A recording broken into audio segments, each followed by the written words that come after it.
آپ اس حق تک پہنچ نہیں سکتے کہ یہ ڈویژن کی وجہ کیا ہے جب تک آپ تشخیص نہیں کریں گے، اس بیماری کا علاج نہیں کر سکتے. البتہ میں اس بات کو سیکنڈ کرتا ہوں کہ اگر کوئی شخص یہ پرانی کتابیں دکھا کر لوگوں کو آپس میں لڑوائے، وہ تو بہت بڑا مجرم ہے. لیکن اگر وہ پرانی کتابیں جو عوام سے دور تھیں لیکن ان کے مدارس میں پڑھائی جا رہی ہیں، پاپا جانی الیاس قادری صاحب جن کی جماعت کو ہر سال ایوارڈ ملتا ہے سب سے پیسفل جماعت پاکستان کی، سب سے پیسفل، آپ کے نزدیک بھی وہ بالکل انوسینٹ ہوں گے، کوئی ان کا نان اسٹیٹ ایکٹر نہیں ہے، لیکن وہ اپنے سارے مریدین کو کہتے ہیں کہ احمد رضا بریلوی صاحب نے جو حسام الارمین لکھی ہے نا کتاب، یہ ہر میرے مرید کو پڑھنا، اس پر ایمان لانا واجب ہے. یہ ہمارے عقیدے ہیں جس میں لکھا ہے کہ دیوبند، اہل حدیث اور شیعہ یہ سب مرتد اور واجب القتل ہیں. اب مجھے بتائیں ہماری ایجنسیاں ان کو انعام، بلکہ اس دفعہ تو سندھ کی گورنمنٹ نے ان کے لیے پتہ نہیں مستار امتیاز یہ کون سا ریکمینڈ بھی کر دیا. میں ٹی وی پہ دیکھ رہا تھا یہ ٹسوری صاحب نے، حالانکہ وہ یہ اس قسم کی ان کی تعلیمات ہے، تو یہ ختم کوئی نہیں ہوئی ہیں. اس طریقے سے دیوبند نے اس کے جواب میں المحند علی المفند جو لکھی ہے وہ ان کے مدارس میں پڑھائی جاتی ہے. ہمارا جو علماء کا طبقہ ہے نا وہ یہ ساری غلاظت پی کے آتا ہے، لہٰذا ان سے آپ ایکسپیکٹ نہ کریں یہ کبھی اتحاد امت پہ کام کریں گے، یہ کبھی کفار کے خلاف کام کریں گے. یہ غیر محسوس طریقے سے یہ معاملات کو لے کے چلتا رہیں گے. ہم عوام کو ایجوکیٹ کر رہے ہیں کہ ان کے بڑے چکے مسئلہ بگاڑ کے گئے، چھوٹوں کا اب کوئی علاج ممکن نہیں ہے جب تک کہ آپ ان کو ایکسپوز نہ کریں. اس کے بعد پھر میں لڑواتا نہیں ہوں، میں کہتا ہوں کہ مسلمان ہیں سارے، سب کے پیچھے نمازیں پڑھیں، ان سے بھی بلنڈر ہوئے، ان سے بھی ہوئے، آگے چلیں. میں یہ نہیں کہتا کہ آپ آپس میں لڑیں، لڑنے کا تو یہ کہتے ہیں، ورنہ تو میں نے کوئی چندہ بک بنائی ہوتی ہے اپنی کہ ان کو چھوڑ کے میری طرف آ جاؤ. آپ جتنی جماعتیں دیکھیں لانچ ہوتی ہیں نا وہ دوسروں کے مقابلے پہ ہوتی ہیں. تبلیغی جماعت بنی 1926 میں، اس کے مقابلے میں 1981 میں دعوت اسلامی بنی، یہ اس کے مقابلے میں بنی تھی. وہ رائیونڈ مرکز، یہ ملتان مرکز. میں نے تو کوئی مرکز نہیں بنایا، میں تو سب کو کہتا ہوں. آج بھی آپ کے سامنے تبلیغی جماعت کے بارے میں سوال ہوا، میں نے کہا جی ضرور جائیں، صرف ان کے سلیبس سے اختلاف ہے، آپ ان کے ساتھ وقت گزاریں. جماعت اسلامی کے بارے میں مجھ سے پوچھتے ہیں تو میں کہتا آپ اسلامی جمعیت طلباء کے جو قرآن کلاسز ہو رہی ہیں وہ آپ اٹینڈ کریں، سب کا آپ ساتھ ہیں. دیکھیں یہ بات آپ کی ٹھیک ہے، جو ڈسکرپشن ہے پرابلم کی بالکل آپ نے ایکوریٹ دی ہے کہ ایسے ہی ہوا ہے، لیکن اس سے تو صرف ہمیں پرابلم سمجھ آتا ہے. جو اس کا سولوشن ہے، ایک آؤٹ کم اس کا یہ ہے کہ جیسے بریلوی حضرات کہتے ہیں کہ ہمارے سوا سب غلط، دیوبندی حضرات کہتے ہیں ہمارے سوا سب غلط، اینڈ سو فورتھ، یہ ٹھیک ہے مدارس میں پڑھایا جاتا ہے. لیکن ان ساری جماعتوں میں ایک جماعت نئی ایڈ ہو جاتی ہے، وہ آپ کی جسے for all practical purpose of جماعت نہیں کہتے ہیں، لیکن بہرحال ایک فکر ہے، جی آپ کے فالوورز ہیں، وہ ان کی فکر ہے. تو یہ اس کا ایک ان انٹینڈیڈ کانسیکوینس ہے کہ آپ بھی انہی لوگوں میں کھڑے ہو کے ان سب کو غلط کہہ رہے ہیں. تو پھر فرق کہاں پہ ہے؟ فرق یہ ہے کہ وہ کہتے ہیں کہ سارے کافر ہیں، ہم جنتی ہیں. صحیح. ان کے پیچھے نمازیں نہیں ہوتی، ٹھیک، ان کو آپ نے چندہ نہیں دینا. صحیح. اور ان کے سارے بڑے بزرگ جو ہیں گمراہی کے پیشوا ہیں. ہم کیا کہتے ہیں کہ ساروں کے پیچھے نمازیں ہوتی ہیں، سب کو چندے دینے ہیں، اپنی مسجد اور مدرسہ علیحدہ نہیں بنانا. یہ زمین و آسمان کا فرق ہے. انٹرنیشنل عدالت میں لے جائیں میرا مقدمہ. Here is the problem. کوئی بھی مسلک کسی دوسرے مسلک کی تکفیر نہیں کرے گا اگر اس کے پاس کوئی ریزن نہیں ہے. تو وہ ایک ریزن ہے، مقدمہ پورا تیار کرتے ہیں، ظاہر سی بات فتوے تک جاتے ہیں، وہ بڑی سٹیجز پہ جانا ہوتا ہے، اور اس کے بعد وہ کہتے ہیں کہ بیسڈ آن دس ہم ڈکلیئر کر رہے ہیں کہ ان پہ تکفیر لاگو. جی ایسے ہی ہے. اگر آپ بھی اس سسٹم کو ٹھیک سمجھتے ہیں، اگر آپ یہ سمجھتے ہیں کہ گستاخیاں واقع ہوئی ہیں، اور پھر آپ یہ کہتے ہیں کہ ان گستاخیوں کے سمیت ہم یہ سمجھتے ہیں کہ سارے کے سارے مسلمان ہیں، تو ڈونٹ یو تھنک کہ میسج آپ بھی آدھا ہی دے رہے ہیں کہ اگر کسی نے کفر کیا ہے تو پھر کفر کیا ہے، اگر نہیں کیا ہے تو پھر نہیں کیا ہے. بالکل. آپ کس بیس پہ کہتے ہیں کہ یہ سارے ایک دوسرے کو جو کافر کہہ رہے ہیں ٹھیک کہہ رہے ہیں، لیکن میں نے کافر نہیں کہوں گا، ایک دوسرے کو ٹھیک کہہ رہے ہیں؟ نہیں، میں یہ نہیں کہتا ایک دوسرے کو ٹھیک کہہ رہے ہیں، میں یہ کہتا ہوں کہ یہ ایک دوسرے کو کہہ رہے ہیں آپ نے یہ کام نہیں کرنا. اور جہاں پہ ہمیں اختلاف ہے، ہم گستاخانہ عبارتوں کے اوپر فتویٰ لگاتے ہیں. صحیح. کہ یہ عبارت کفری ہے. اب مجھے بتائیں کون مسلمان ہے جو چشتی رسول اللہ یا اشرف علی تھانوی رسول اللہ کو اسلام کہہ دے گا؟ کفری کہیں گے. ہم یہ کہتے ہیں یہ عبارتیں کفری ہیں، بزرگوں نے لکھی، وہ اپنے ساتھ لے گئے. آپ جو ان کے نام کے ساتھ اپنے آپ کو منسوب کیے ہوئے آپ ان سے اعلان برات کر دو. جو اعلان برات کر دیتا ہے وہ ہمارا بھائی ہے. عوام دیوبند کی ہو، بریلویوں کی ہو، وہ تو اس کلمے کو صحیح نہیں سمجھتے. وہ کہتے ہیں جی ہمیں یہ ضرور بتایا گیا تھا کہ دیوبندیوں نے تھانوی رسول اللہ پڑھایا، ہمیں چشتی رسول اللہ کا نہیں پتا تھا، یہ آپ نے بتایا. اچھا میں نے نہیں بتایا، یہ دیوبندیوں کو پہلے ہی پتا تھا. ہاں ان کو پتا تھا، ان کو نہیں پتا تھا. میں نے سب کو بتایا. اس کی وجہ سے پتا کیا ہوا جیسے جب ایک بلی کی دم کٹتی ہے نا تو اس کی چیخیں نکلتی ہیں جب وہ باقیوں کی سلامت دیکھتی ہے، لیکن ساری بلیوں کی دم کٹ جائے نا پھر صبر آ جاتا ہے۔ میں نے سارے فرقوں کو صبر دلایا کہ یار مسئلہ اگر یہ آپ کے فرقے میں خرابی ہے تو ان میں بھی یہ تھی، لہٰذا اب یہ کرو کہ انہی خرابیوں کے ساتھ آپ اصلاح کی کوشش کرو اپنے فرقے میں رہتے ہوئے، اور کتاب و سنت جو آپ کلیم کرتے ہو کہ قرآن، بخاری، مسلم، یہ اہل سنت کی مین اسٹریم کی کتابیں، انہیں پڑھو، اس میں جو بریلویوں کی حق بات ہے وہ لے لو، جو دیوبند کی ہے وہ لے لو، جو اہل حدیث کی ہے وہ لے لو، لیکن اس کی بنیاد پہ اپنی مسجد الگ نہیں کرنی، چندہ بک نہیں بنانی، مدرسہ نہیں بنانا، انہی کے ساتھ رہنا ہے۔ آہستہ آہستہ ساتھ رہنے سے ان میں تبدیلی آئے گی۔ یہ پیغمبرانہ طریقہ یہی ہے نا، نبی علیہ السلام کوئی مشرکین عرب کو چھوڑ کے تو نہیں چلے گئے، آپ نے آہستہ آہستہ انہیں بتایا کہ تم ابراہیمی ہو، لیکن دین ابراہیمی یہ تھا۔ تو الحمدللہ ہمارے اسٹوڈنٹس آج تک صرف مارے کھا رہے ہیں، میرے کبھی کسی اسٹوڈنٹ نے کسی کو مارا نہیں۔ ہاں، ان فرقوں کے علماء نے انہیں مارا پیٹا، اونچی امین کہنے کے اوپر، رفع الذہن کہنے پہ نکالا۔ ہم پیسو ریزسٹنس میں بلیو کرتے ہیں۔ آپ کوئی ایک واقعہ رپورٹ نہیں کر سکتے کبھی ہم نے ایکٹیو ریزسٹنس کی ہو، کبھی میرے پہ ایف آئی آر کٹی یا مرڈر اٹیمپٹ ہوئی اور کبھی روڈ بلاک ہو گئی ہو، ایسا کبھی نہیں ہوا۔ حالانکہ آپ نے یہاں رش دیکھ لیا ہے، میں تو لوگوں کو کہتا ہوں کہ آپ نے نہیں آنا، لوگ پہلی دفعہ آتے ہیں تو یہاں ہمارے لیے جگہ کم پڑ گئی ہے۔ تو یہ وہ فرق ہے، اور یہ آپ کا پلیٹ فارم چونکہ ایک ایسا پلیٹ فارم ہے جس کو تمام مکاتب فکر کے لوگ دیکھتے ہیں، میں ان کے ذریعے بالکل کلیئر کٹ میسج دوں گا کہ یہ میری آؤٹ آف کانٹیکسٹ جو باتیں کاٹتے ہیں ون لائنر ہے میری طرف سے۔ میں تمام مکاتب فکر کو مسلمان سمجھتا ہوں، سوائے دو فرقوں کے، ایک اہل سنت کا فرقہ جو سب کانٹیننٹ میں پایا جاتا ہے، جو اب کافر ڈکلیئر ہو چکا ہے، قادیانی، چونکہ وہ شیعہ سے نہیں نکلے، وہ اہل سنت سے نکلے ہیں، حنفی ہیں، ابھی تک وہ اپنے آپ کو حنفی کہتے ہیں۔ دوسرا شیعہ کا فرقہ جو شام میں پایا جاتا ہے، نصیریہ، جو سیدنا علی علیہ السلام کے لیے الوہیت نعوذ باللہ کلیم کرتے ہیں۔ یہ دو فرقے کافر ہیں۔ باقی جتنے بھی فرقے ہیں، اہل سنت کے ہوں، حنفی، شافعی، مالکی، حنبلی، فروعی اختلافات ہیں اگرچہ، لیکن عقیدے کے بھی اختلافات ہیں، جس کا سب سے بڑا ثبوت یہ ہے کہ سلطنت عثمانیہ کے دور میں 1517 سے لے کر 1917 تک 400 سال تک کعبے میں 4 مصلے تھے۔ مجھے بتائیں ان بزرگوں کے اوپر میں صبح شاہ قنوت نازلہ نہ پڑھوں کہ انہوں نے امت کی جمعیت کو یہ توڑا کہ 400 سال تک کعبہ جو مسلمانوں کی یونٹی کی علامت تھا کہ پوری دنیا میں جہاں کہیں اس طرف رک کر کے نماز پڑھنی ہے، اس میں 4 مصلے ڈال دیے، اور پھر اس سے بڑا دھوکہ یہ دیا کہ چاروں حق میں ہیں۔ اگر چاروں حق میں ہیں تو 4 مصلے ڈالے تھے تو فجر کی نماز سارے حنفیوں کے پیچھے پڑھتے، ظہر کی سارے شافیوں کے پیچھے پڑھتے، چلو اس طرح بانٹ لیتے، پیرلل میں نمازیں ان کی ہوتی تھیں۔ یہ تو سعودی حکومت نے 1926 میں آ کے یہ مصلے اٹھائے ہیں۔ یہ میں آپ کو بزرگوں کی خدمات بتا رہا ہوں، وہ سلطنت عثمانیہ جس کے نام کے اوپر ہم تحریک خلافت اور یہ کام کرتے ہیں، کام انہوں نے یہ ڈالا ہوا تھا کہ کعبے کی جمعیت کو 400 سال تک 4 مصلوں میں رکھا ہے۔ آپ کے نزدیک بہتر سلوشن یہ تھا کہ کسی ایک مسلک کو پریفرنس دے کے باقی سب کو سپریس کر؟ نہیں، یہ ہونا ہی نہیں چاہیے تھا۔ جو حکومتی لیول کے اوپر امام مقرر کر دیا جائے، دنیا میں کسی بھی فرقے سے کوئی تعلق رکھتا ہے وہ وہاں پہ آ کے اس کے پیچھے نماز پڑھے جس طرح پڑھ رہے ہیں۔ سعودیہ نے ایک امام مقرر کیا ہے نا، وہ اپنے آپ کو نہ تو وہابی کہتا ہے، نہ وہ اپنے آپ کو شافعی کہتا ہے، نہ مالکی کہتا ہے، نہ حنفی کہتا ہے، وہ نماز پڑھاتا ہے، اس کے پیچھے سارے کے سارے لوگ نماز پڑھتے ہیں، یہ کام کرتے ہیں۔ 4 مصلے کیوں ڈال دیے؟ کیا نبی علیہ السلام کے مبارک زمانے میں 4 مصلے تھے؟ چلے خلفائے راشدین کے دور میں یہ تو کبھی نہیں ہوا کہ عقیدے کی بنیاد کے اوپر کعبے کی جمعیت کو آپ توڑ دیں۔ نبی علیہ السلام دنیا میں تشریف لے آئے تو کتنا ان کا دل دکھے کہ انہوں نے کعبے کے اندر 4 مصلے ڈال دیے، 4 امام۔ یہ تو صراحتاً میں سمجھتا ہوں کہ امت میں جو چند بڑی بدعتیں ہوئی ہیں نا ہمارے بزرگوں نے کی ہیں، ان میں سے ایک ہی ہے۔ اس طرح انہوں نے مزارات بنوائے۔ ٹھیک ہے، ہاں جی، اس سے ہم میٹافورک ڈرائیو کرتے ہیں کہ پھر پاکستان میں جو ہو رہا ہے مختلف مسالک ہیں، یہ آلموسٹ ایسے ہی جیسے کعبے کے اندر مختلف ہم نے جی ایسا ہی ہے، ایسا ہی ہے، ایک ہونی چاہیے۔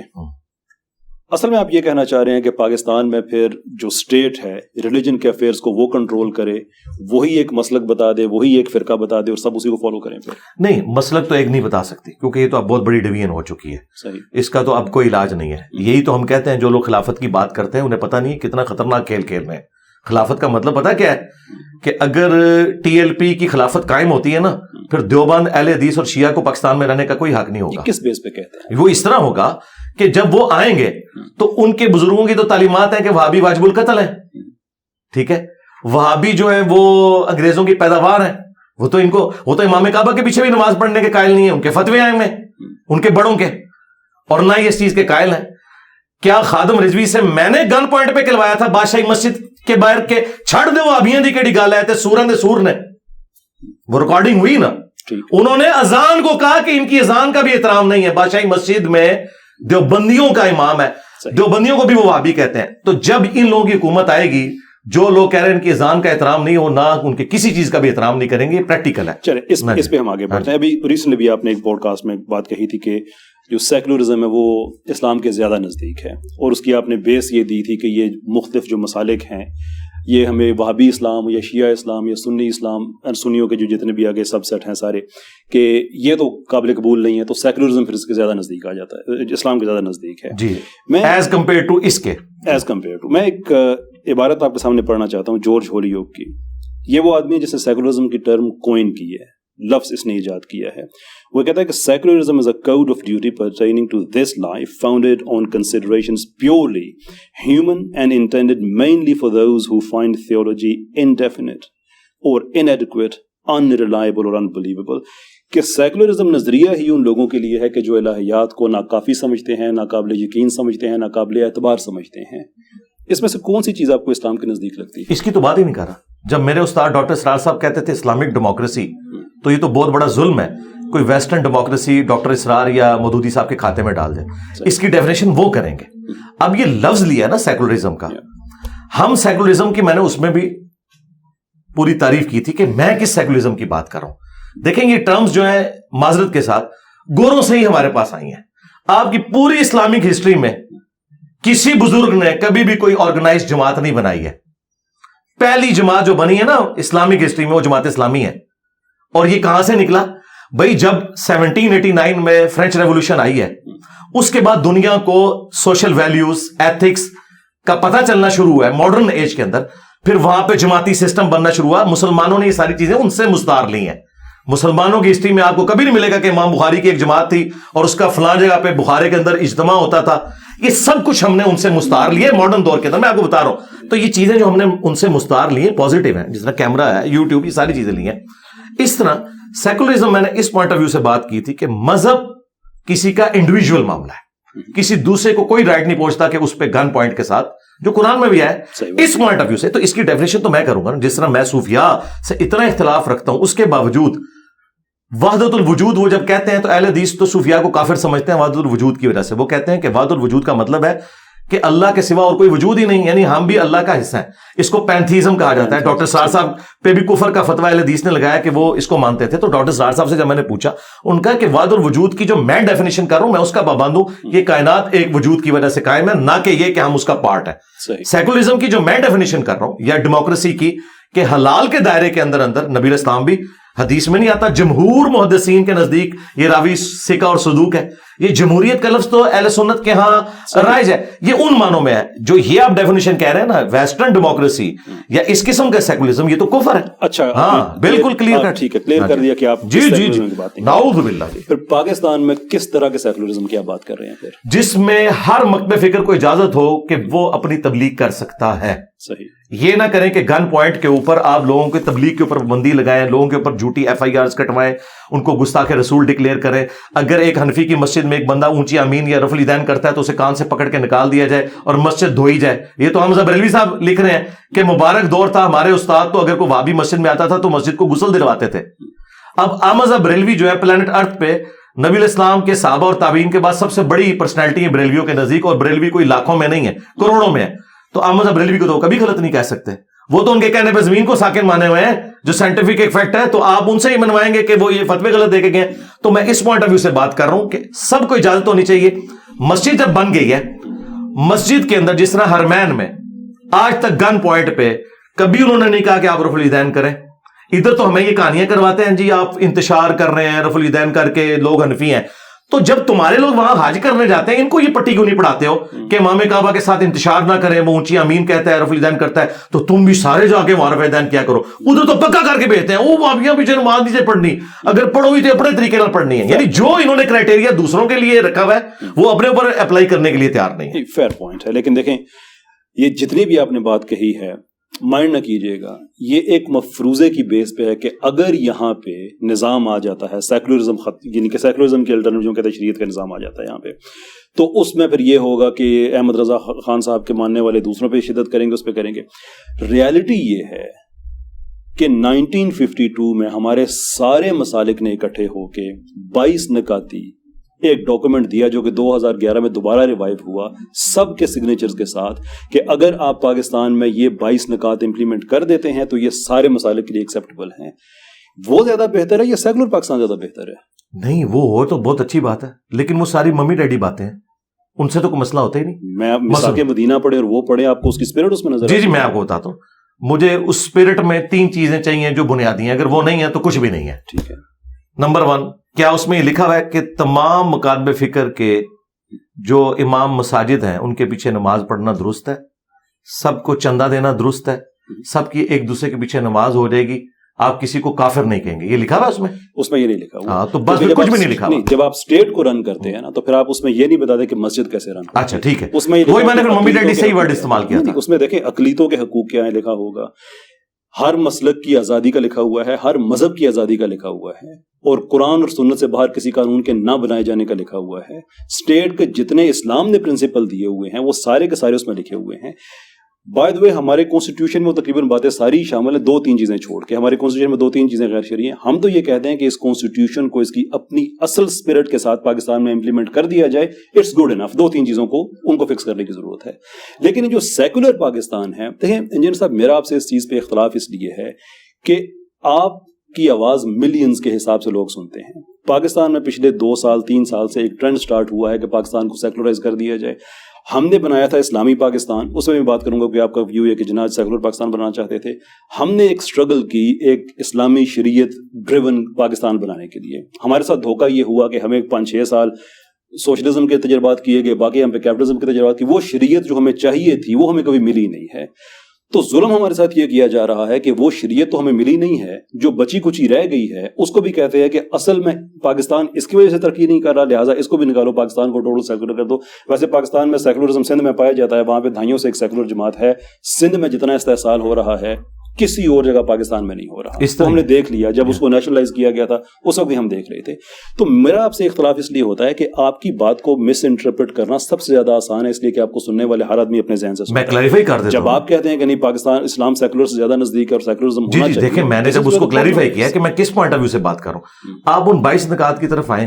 میں نے جو جملہ بولا تھا ممی ڈیڈی چیزوں سے کوئی مسئلہ نہیں ہوگا. آپ چاہیں تو آپ کو پڑھ دیں. میں بتاتا ہوں آپ کو، میں نے جو بنیادی بات پوچھی وہ اس کے اندر نہیں ہے نا، تو پھر کا باری تو اپنی جگہ موجود ہے. تعلق نہیں. اچھا اب آپ اسٹیٹ کو رن کرنے کے لیے بات کر رہے ہیں تو سود کی حرمت یقیناً اس کے اوپر تمام مکاتب فکر کا اجماع ہے، اس پہ کسی کو مسئلہ بھی نہیں ہوگا، نہ اس کی وجہ سے کوئی کسی کو مسجد میں داخل ہونے سے روکے گا نہ نکالنے سے. لیکن ہمارا اس وقت مسئلہ یہ ہے کہ جو نان اسٹیٹ ایکٹر بنے ہوئے ہیں ہماری مذہبی جماعتیں، جو دوسروں کے ساتھ اختلاف رائے کرنے کے اوپر ایک دوسرے کو گستاخ صحابہ، گستاخ اہل بیت، گستاخ رسول کہہ دیتے ہیں اور ان کی لائف کو ونریبل کر دیتے ہیں، حتیٰ کہ ہمارے علماء کو اپنی جان بچانے کے لیے یورپ اور امریکہ میں جانا پڑتا ہے، تو وہاں اپنے آپ کو پیسفل فیل کر رہے ہیں. یہاں پہ ایک اہل حدیث بریلویوں کی مسجد میں اونچی آمین کہتے ہوئے ڈرتا ہے، لیکن وہی اہل حدیث یورپ اور امریکہ میں بریلویوں کی مسجد میں جہاں پیروں نے اپنی گدیاں بنائی ہوئی ہیں اونچی آمین کہتے ہوئے نہیں ڈرتا، کیونکہ اسے پتا ہے کہ یہاں ان کے ڈنگ نکلے ہوئے ہیں. یہ سارے غازی، سارے مجاہدین یہ پاکستان میں پیدا ہوتے ہیں. وہاں جا کے ان کے ڈنگ کیوں نکل جاتے ہیں؟ انگلینڈ پیروں کا دوسرا گھر ہے، وہاں تو کبھی کوئی غازی نہیں پیدا ہوا، وہاں تو کسی نے ایک ٹکیا رکھ کے شیعہ کو نماز پڑھتے ہوئے دیکھ کے مسجد سے نہیں نکالا. یہاں تو جناب پکڑ کے مارنا شروع کر دیتے ہیں. یہ میں بتا رہا ہوں، یہ والی جو چیز ہے نا، یہاں پہ بھی علماء پہ، دینی طبقوں پہ جب برا وقت آتا ہے نا تو وہ انہی سیکولر ملکوں کی طرف ہی رخ کرتے ہیں کہ وہاں ان کو کم از کم اپنی جان کی پروٹیکشن ہے. جو اسٹیٹ کی آپ بات کر رہے ہیں، اسٹیٹ 2 چیزوں کے اوپر قائم ہے جی بنیادی طور پہ، احترام جان اور احترام مال. اگر یہ 2 چیزیں نہیں ہیں وہ اسٹیٹ 0 سے ملٹیپلائی ہے اور اسے انشور کرتی ہے جوڈیشری. تو مجھے بتائیں کیا آپ کے ملک میں احترام جان ہے فرقوں کا ایک دوسرے کے لیے؟ نہیں. بس یہی مسئلہ ہے. فرقوں سے باہر نکلیں کسی اور جگہ پہ ہے، وہاں پہ بھی نہیں ہے نا. میں بتایا یورپ امریکہ میں میں تسلی سے پڑھ سکتا ہوں، وہاں احترام جان. ہاں پاکستان میں نہیں ہے. وہ دیکھیں میرا اور اس کی ریزن علماء ہے. انجینئر صاحب ہمارا ان معاملات میں کم سے کم پاکستان اور یورپ کا کوئی مقابلہ نہیں ہے. and there are reasons, there are cultural reasons. Pakistan میں جو شدت پسندی ہے، یہ شدت پسندی ہمیں DHA میں نظر نہیں آتی ہے، بحریہ میں بھی نظر نہیں آتی ہے. وہی مسلمان ہیں، وہی مسالک ہیں، لیکن اس کی وجہ یہ ہے کہ وہاں پہ لوگ آسودگی کے ساتھ رہتے ہیں، دیر فوری چیزیں میٹر نہیں کرتی ہیں. ہم 2 ڈاکو پکڑ لیتے ہیں، ان کو زندہ جلا دیتے ہیں، اس کے پیچھے مذہب تو نہیں ہوتا. اکنامکلی لوگ بھرے پڑے ہیں وہ ایک اور بات ہے، لیکن پھر بھی جڑاں والا واقعہ ہوا اور واقعات ہوئے، پاکستانی قوم ریزسٹنس شو کرتی ہے۔ جرمنی میں 8 سال میں 850 سے زیادہ مساجد پہ حملے ہوئے، ایک بندہ باہر نہیں نکلا کبھی۔ جن چیزوں میں پاکستان ابھی قائم ہے اس پہ ہمیں فخر کرنا چاہیے۔ وہ باہر کیا ہوتا ہے وہ ٹوٹل ایک اور کہانی ہے۔ وہاں کے جو لوگوں کو لائف سٹائل دیا یہاں دیں، وہاں پہ تو کسی نے بتا دیا تھا کورونا میں کہ یہ 5G کے ٹاور ہیں اس سے کورونا پھیلتا ہے۔ لوگوں نے Belgium, Holland, UK، US 5G کے ٹاورز کو آگ لگانی شروع کر دی تھی۔ تو ہم تو الحمدللہ اتنے برے حالات میں بھی پھر بھی کچھ نہ کچھ اخلاقیات ہم شو کرتے ہیں، وہ کہانی اور ہے۔ لیکن جو آپ کہتے ہیں نا کہ سیکولرزم پاکستان کے لیے کچھ بہتر لگتا ہے، سو فورتھ، دیکھیں میرا اس میں ایشو یہ ہے کہ آپ نے اپنے ایک پوڈ کاسٹ میں غالباً شہزاد غیاث صاحب کی پوڈ کاسٹ میں کہا تھا کہ ان حالات میں سیکولرزم بہتر لگتا ہے کہ یہ اپنے آرگومنٹس لے کے آئیں، ہم اپنے آرگومنٹس لے کے آئیں تو پھر لوگ فیصلہ کر لیتے ہیں۔ یہی مشورہ جب جناب رسالت مآب صلی اللہ علیہ وسلم کو کفار مکہ نے دیا تھا تو اللہ نے سورہ کافرون نازل کی تھی کہ حق باطل کے ساتھ مکس نہیں ہوگا۔ 1400 سال کے بعد اگر انجینئر محمد علی مرزا صاحب ایگزیکٹلی وہی مشورہ دے رہے ہیں، ڈونٹ یو تھنک کہ لوگ اسے مس لیڈ؟ میں تو بات ہی کچھ اور کر رہا ہوں۔ نبی علیہ السلام کا مبارک زمانے کی ایک چیز وہ سب سے ممتاز ہے کہ اس زمانے میں فرقے نہیں تھے۔ صحیح بات۔ ہاں، یہ اتنا بڑا ڈیفرنس ہے کہ اب قیامت تک وہ والی مثال پیش ہی نہیں کی جا سکتی۔ ہمارا مسئلہ یہ ہے کہ حضرت ابو بکر بریلوی، حضرت عمر دیوبندی، حضرت عثمان جو ہے اہل حدیث اور حضرت علی شیعہ نہیں تھے۔ یہ جو آپ کو کینسر لگ گیا نا، یہ ہر چیز کے اوپر حاوی ہو گیا۔ ٹھیک ہے، نبی علیہ السلام کی مبارک سیرت پریکٹیکلی اگر امپلیمنٹ نہیں ہو سک رہی نا، اس کے پیچھے یہ ساری ریزن ہے۔ مولانا مودودی بھی خلافت کی بات کرتے تھے، ہمارے استاد ڈاکٹر سرار صاحب بھی، لیکن یہ سب لوگ ایک چیز اوور لک کر گئے کہ خلافت تب آئے گی جب عقیدہ ایک ہوگا۔ جب عقیدہ، دیکھیں ایران میں انہوں نے انقلاب لائے نا، کیوں؟ ایک عقیدہ تھا، ایک عقیدہ تھا۔ پاکستان میں ایسا نہیں ہے۔ اب آپ نے جو DHA کی، میں اسے بھی ریویٹل کر دوں، سرکار DHA کے پیچھے نہیں، آپ DHA کے مسجدیں TLP کے حوالے کریں، ٹھیک ہے؟ اور فوج والوں کو کہ آپ نے ان کو ڈنڈا نہیں دینا، یہ ڈنڈے کا لفظ میں وہ والا استعمال کروں دوسرا، آپ اللہ کے فضل سے 1 مہینہ صرف گزرنے دیں، 3-4 غازی 5-6 شہداء کے غائبانہ نماز جنازہ آپ نے نہ پڑھے نا، تو میں یہ پلیٹ فارم ہی ختم کر دوں گا۔ which is to say کہ اگر اس کا مطلب کچھ اور ہے، اس کا پھر مطلب یہ ہوا نا کہ اگر اسٹیٹ اپنی ذمہ داری لیتی ہے اور وہ مسلمان وہیں پہ وہ مسلمان ہیں جو DHA میں نظر آتے ہیں، میں صرف اگزامپل کے طور پہ کہہ رہا ہوں، کلف نہیں، جتنے بھی ہیں کہ وہ علاقے جہاں پہ آسودگی ہے وہاں پہ ہمیں وائلنس نظر نہیں آتا۔ آسودگی وجہ نہیں ہے، ان کا بیچ میں داخل ہونا وجہ ہے، یہ نہیں، یہ وجہ ہے، ان کو آپ نکالیں۔ پوری دنیا میں اسٹڈیز موجود ہیں کہ جب آپ فائنینشلی کمزور ہوتے ہیں تو آپ کے رویوں میں تشدد آتا ہے، جس چیز سے آپ ایموشنلی زیادہ ایفیلیٹ ہوتے ہیں وہ وائلنس اس صورت میں نکلتا ہے۔ انگلینڈ میں فٹ بال کی صورت میں زیادہ وائلنس سامنے آتا ہے آسودگی ہونے کے باوجود۔ پاکستان میں لوگ چونکہ ریلیجن سے ایموشنلی زیادہ ایفیلیٹ ہیں اس لیے ریلیجن کی صورت میں زیادہ نکلے گا، ریلیجن ریموو کر دے کسی اور صورت میں نکلے گا۔ کیونکہ ہم یہ جو سیکولرزم کی بات کر رہے ہیں، اور ڈاکٹر تیمور رحمان صاحب نے بھی یہاں پہ آ کے آپ سے ایک سوال کیا تھا اور آپ نے کہا تھا کہ میں یہ سمجھتا ہوں کہ یہ جو سوشلسٹ لوگ ہیں ان کی جو فکر دوبارہ سے ڈیولپ ہوئی ہے یہ آلموسٹ ایسی ہے جیسے نبی پاک صلی اللہ علیہ وسلم کی باتیں کبھی، کیونکہ یہ فطرت کی آواز ہے۔ ویئرز ریالٹی ہے، اور اس میں آپ نے لینن کا نام بھی لیا تھا، صرف لینن کو اگر ہم دیکھیں تو lower and 10,000 upper and 1 million لوگ جو اس کے کھاتے میں لکھے جاتے ہیں جو قتل ہوئے اس کی وجہ سے۔ 3 ہمارے پاس سیکولر گورنمنٹس آتی ہیں، سوشلسٹ گورنمنٹس، جس میں کمبوڈیا کی ہے، سوویت ہے اور چائنا کی ہے۔ صرف ان 3 کے ملا کر 150 ملین 15 کروڑ لوگوں کا قتل ہوتا ہے۔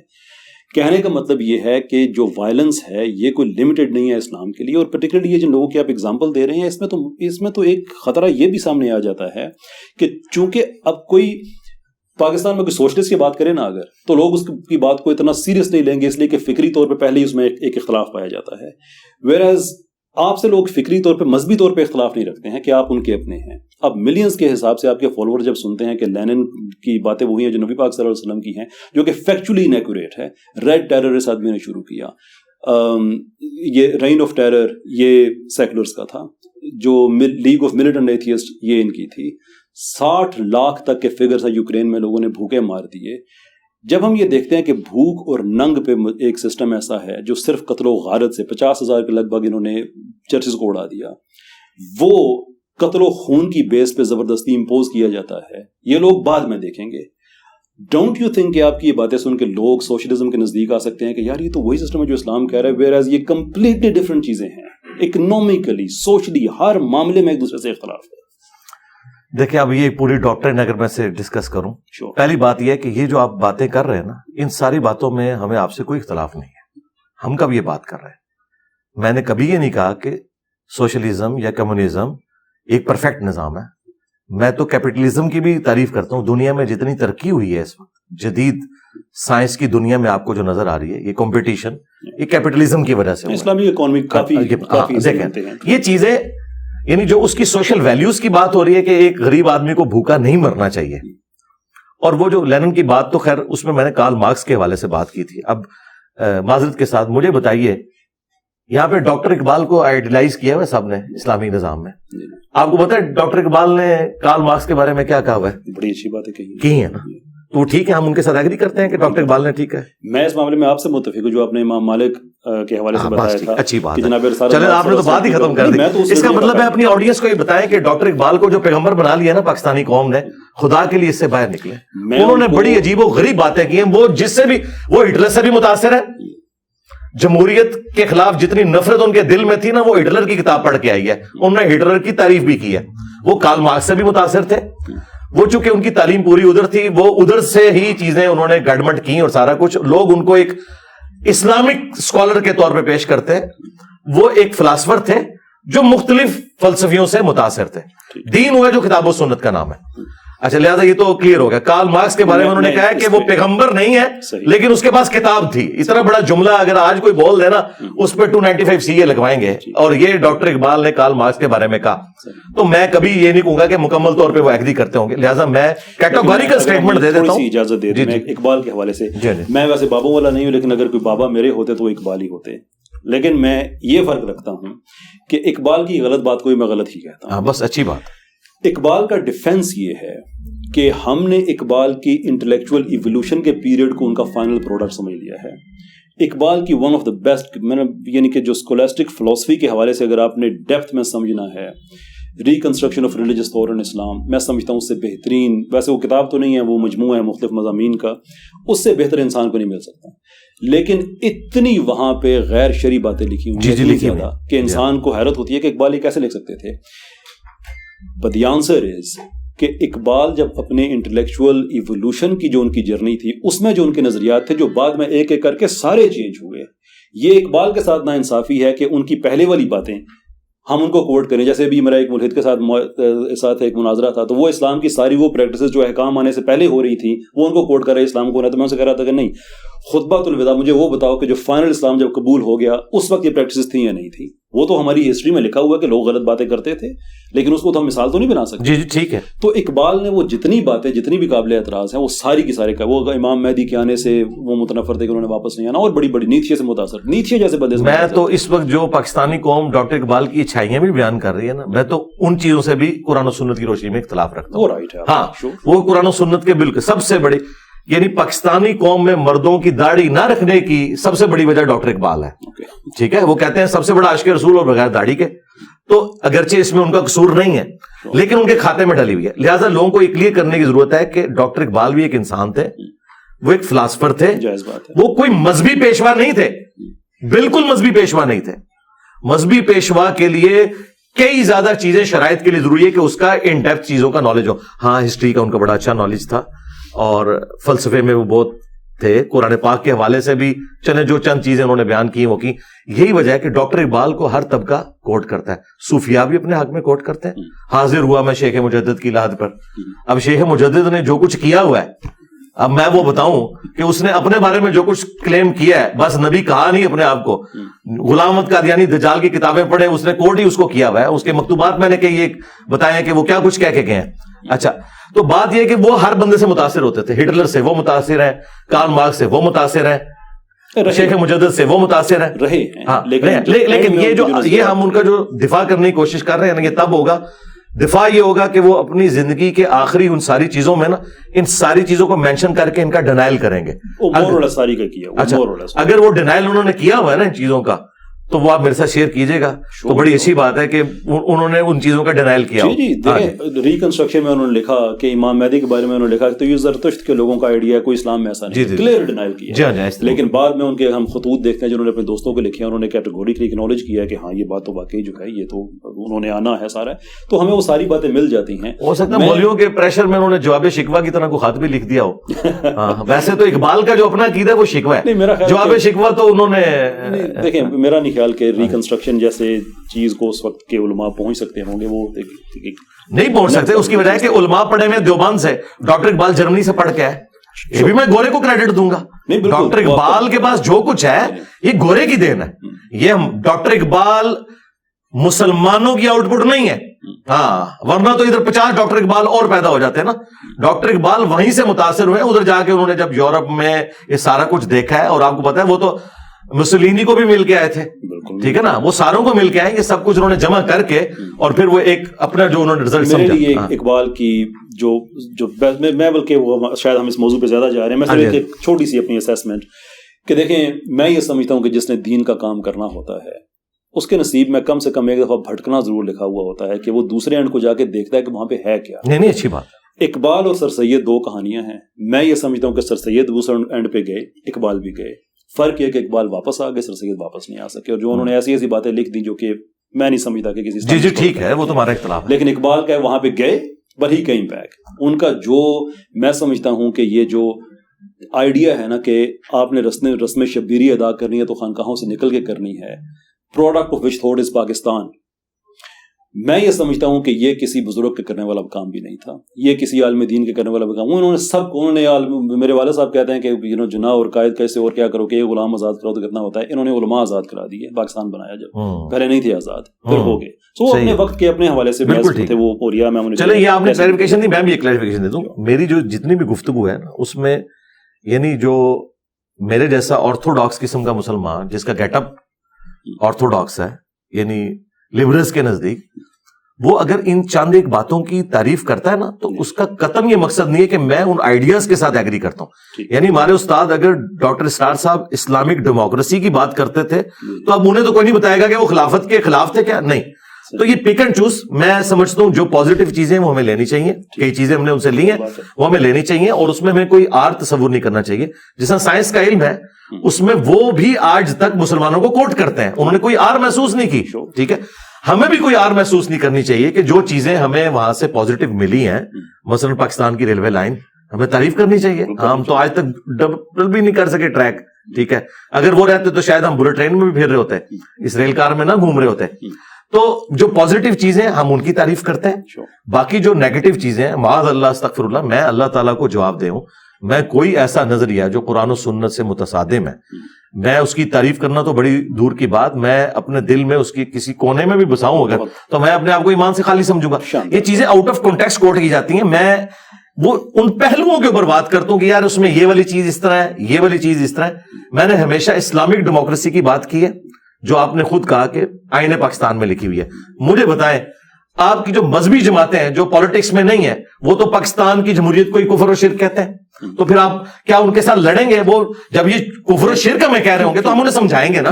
ہاں سمجھائیں گے. میں آپ کو ایک بات بتاؤں کہ میں آدھی سے زیادہ زندگی میری پاکستان سے باہر گزری ہے. میں زندگی میں ایک دن بھی مدرسے میں نہیں پڑھا, لیکن اس کے باوجود پاکستان بھر کے مدارس میرے ساتھ کام کرتے ہیں. میں پاکستان کے بڑے مدارس, میں وہاں پہ ٹیچر بھی ہوں, ان کے ٹیچرز کو میں پڑھاتا ہوں کہ ایتھیزم کیا ہے, لبرلزم کیا ہے, واٹ از دا ڈفرنس. مجھے وہ ایکسیپٹ کیوں کرتے ہیں؟ اس لیے کہ آپ نے ان کے اختلافی موضوعات نہیں ڈسکس کیے, ایک دن میں نہیں وہ برداشت کریں گے. یہی میں سمجھتا ہوں کہ سلوشن ہے کہ اگر میں یہ سمجھتا ہوں کہ ہمارے جو روایت کی حفاظت ہے ہمارے مدارس نے 1857 کے بعد بڑی اچھی کی ہے. اگر ہمارے ایمان بچے ہیں تو ہمارے مدارس کا بہت بڑا اس میں کلیدی کردار ہے. اختلافات اپنی جگہ پہ, بہتری گنجائش ہے. میں کیا کر سکتا ہوں کہ اب میں اپنے مدرسے کو جہاں پہ دیکھتا ہوں کہ اسے ہیلپ کی ضرورت ہے تو میں وہاں آ کے اس رنگ کو میں فل کر دوں.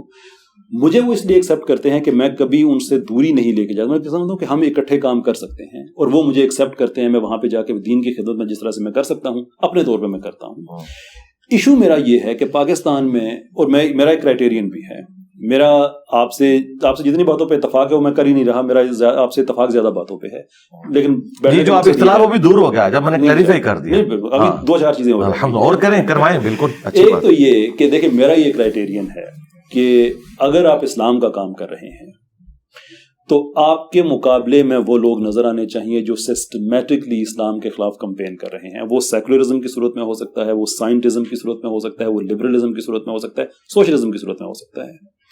لیکن اگر آپ کے مقابلے میں صرف اسلام کے علماء ہی آپ کے فکری مخالفین کے طور پہ نظر آتے ہیں, تو میری یہ اسیسمنٹ ہے کہ شاید آپ اسلام کی خدمت اس طرح سے نہیں کر پا رہے جس طرح سے آپ سے مراد میں آپ کوئی بھی فکر کر رہا ہوں کہ آپ پھر شاید وہ کام نہیں کر رہے جو آپ کر سکتے ہیں.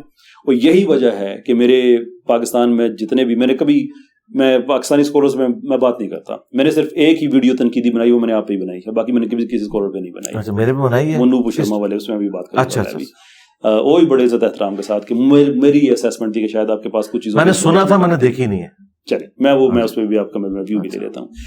ڈونٹ یو تھنک کہ آپ بہت زیادہ اسلام کے لیے کر سکتے ہیں اگر آپ مدارس کو ساتھ لے کے چلیں, کیونکہ مجھے پتا ہے کہ ہمارے مدارس کے اندر بیٹھے ہوئے لوگ بھی اپنے بزرگوں کی ان کتابوں کو ڈس اون کر کے آگے بڑھنے کے لیے تیار ہیں, لیکن جب آپ انہیں چیلنج کرتے ہیں تو ہر آدمی ڈیفینس میں چلا جاتا ہے.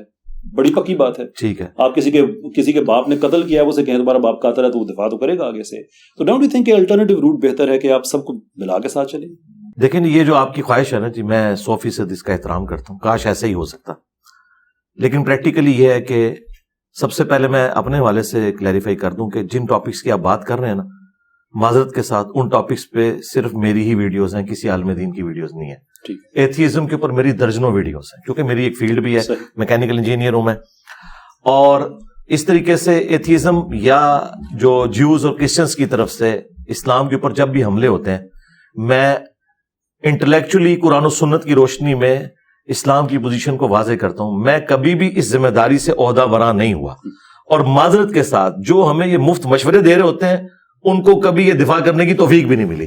مثلا ابھی دھروو راٹھی جو سب سے بڑا یوٹیوبر ہے اس وقت سب کانٹیننٹ میں, اتنی ویورشپ کسی کی نہیں ہے, اس نے اسلام کے حوالے سے ایک پکچر پیش کی, میں نے اس کا ریبٹل کیا, ایک چیز کا جواب میں نے قرآن و سنت سے دیا. انشاءاللہ تعالیٰ مجھے امید ہے کہ دوبارہ وہ اس ٹاپک کو ہاتھ نہیں ڈالے گا, ریلیجن کے ٹاپک کو اس حوالے سے, کیونکہ اسے پتا ہے کہ میں ریبٹل کروں گا. جو علماء ہمیں مشورہ دے رہے تھے ان میں سے تو کسی بندے نے بھی آ کے سامنے جواب نہیں دیا. لہٰذا یہ جو اس چیز کا سہارا لیتے ہیں کہ شاید میں اختلافی موضوعات کو ڈسکس کرتے ہوئے ان چیزوں کو اوور لک کر رہا ہوں, ناٹ ایٹ آل. میں ہر ٹاپک پہ بولتا ہوں. سنی شیعہ کنفلکٹ پہ اس دراڑ کو میں نے فل کیا, وہابی ورسز حنفیت میں نے آ کے فل کیا, ورنہ تو ایک دوسرے کے پیچھے نماز نہیں پڑھتے تھے. اب آ جائیں آپ وہ والی جو باتیں کر رہے تھے فرقہ واریت کے پوائنٹ آف ویو سے. مسئلہ یہ کہ آپ نے جتنی بیماریاں گنوائی ہیں ان میں سب سے بڑی بیماری ہے فرقہ واریت. فرقہ واریت کے اوپر لیکچرز کون سے مدرسے میں ہوتے ہیں جس میں یہ بتایا جاتا ہے کہ ان فرقوں کا بانی کون ہے اور کس نے مسلمانوں کی جمعیت کو توڑا. جو لوگ یہ کہتے ہیں کہ ہم امین ہیں 1857 کے بعد, یہ 1857 کے بعد امین یہ ہیں کہ انہوں نے 1867 میں دیوبند مدرسہ بنایا, اور جو صدیوں سے حنفی تھے ان کو ایک شہر کا نام دے دیا.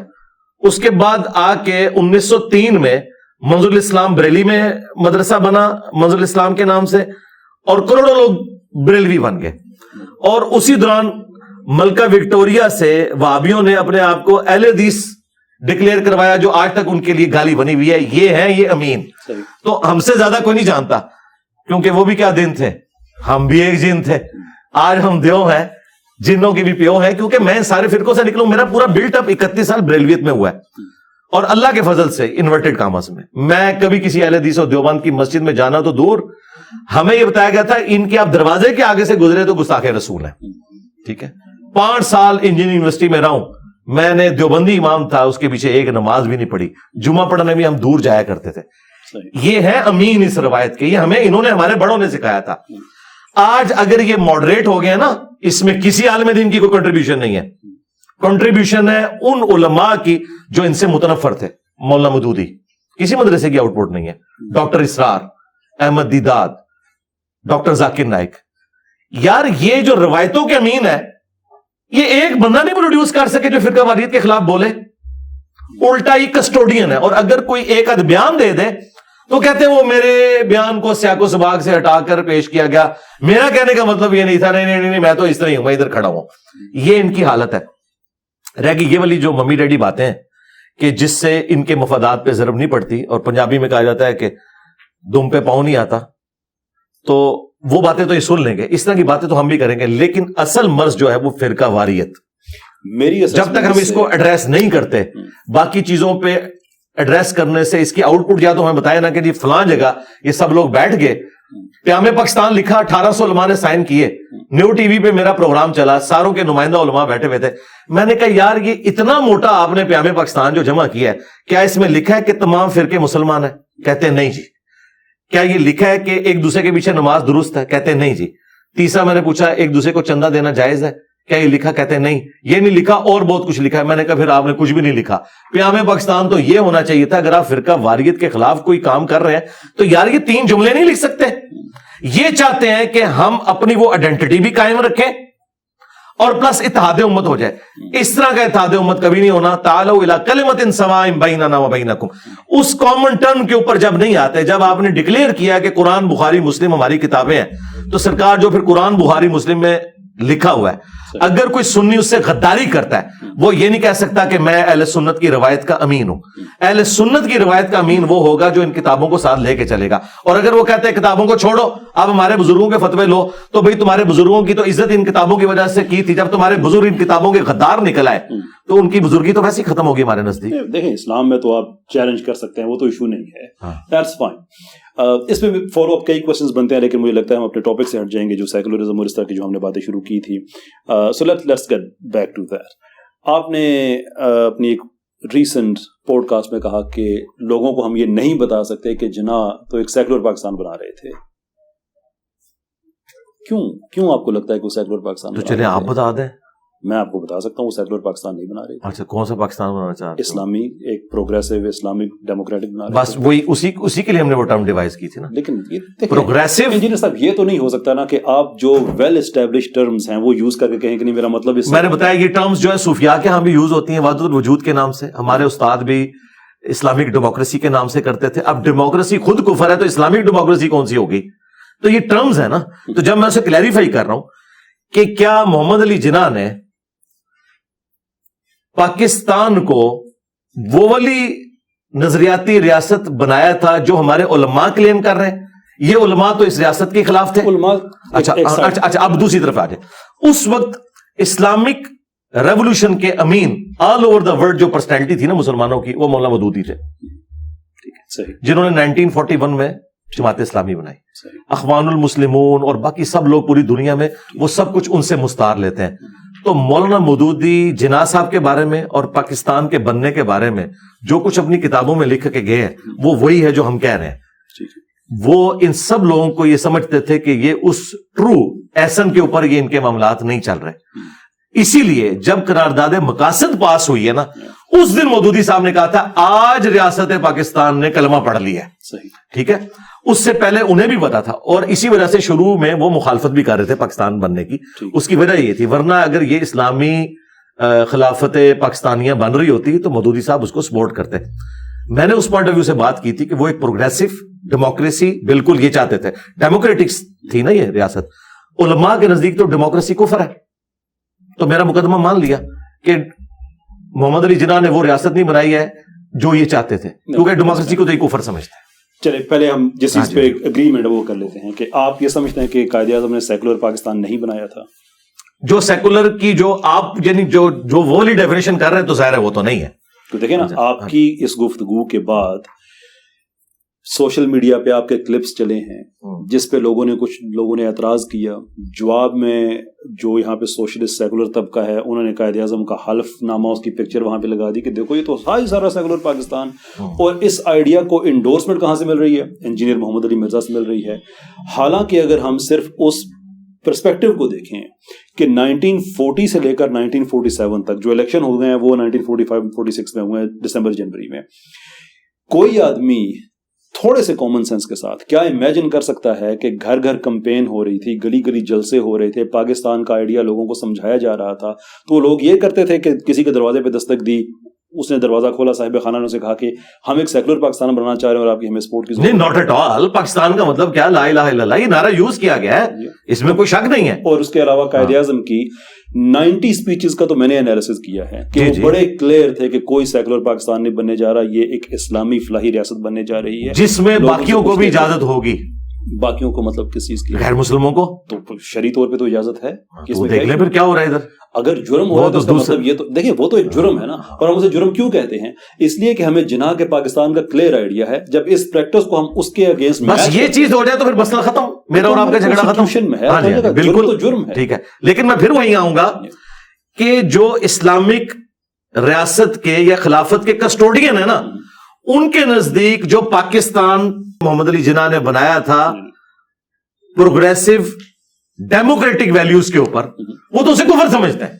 دیکھیں اگر آپ مودودی یہ کاش ان کو نہیں, مودودی صاحب کی نہیں, مودودی صاحب تو اب چلے گئے اللہ کے پاس, جو اس وقت دنیا میں موجود ہے. میں غلطفہمی بھی دور کرنا چاہتا ہوں کہ یہ جو بات آپ نے کہی ہے بہت سے لوگ ہمارے اس سیکولر طبقے میں بھی کہتے ہیں کہ مودودی صاحب تو اس کو نہیں ٹھیک سمجھتے تھے. سوال یہ ہے کہ کروڑوں لوگوں کی محنت جو کہ ایک اسلامی ریاست بنانے جا رہے تھے ورسز مودودی صاحب کا یہ اختلاف ریاست کے قیام پہ نہیں, میتھڈولوجی پہ کہ جس کو آپ اسلامی کہتے ہیں وہ اس سے بہتر ایسے ہو سکتی ہے. جی جی جی. یعنی کہ وہ بھی اس کو یہ نہیں کہتے تھے کہ غیر اسلامی ہے, وہ یہ کہتے تھے کہ اصل میں اسلام یہ ہے. جی جی. اور اس کے بعد جب پاکستان بن گیا تو یہ مودودی صاحب کے الفاظ تھے کہ اچھا آپ نے اسلام کے نام پہ ریاست بنا لی ہے نا, تو آپ اس کو اسلام کے نام پہ چلائیں.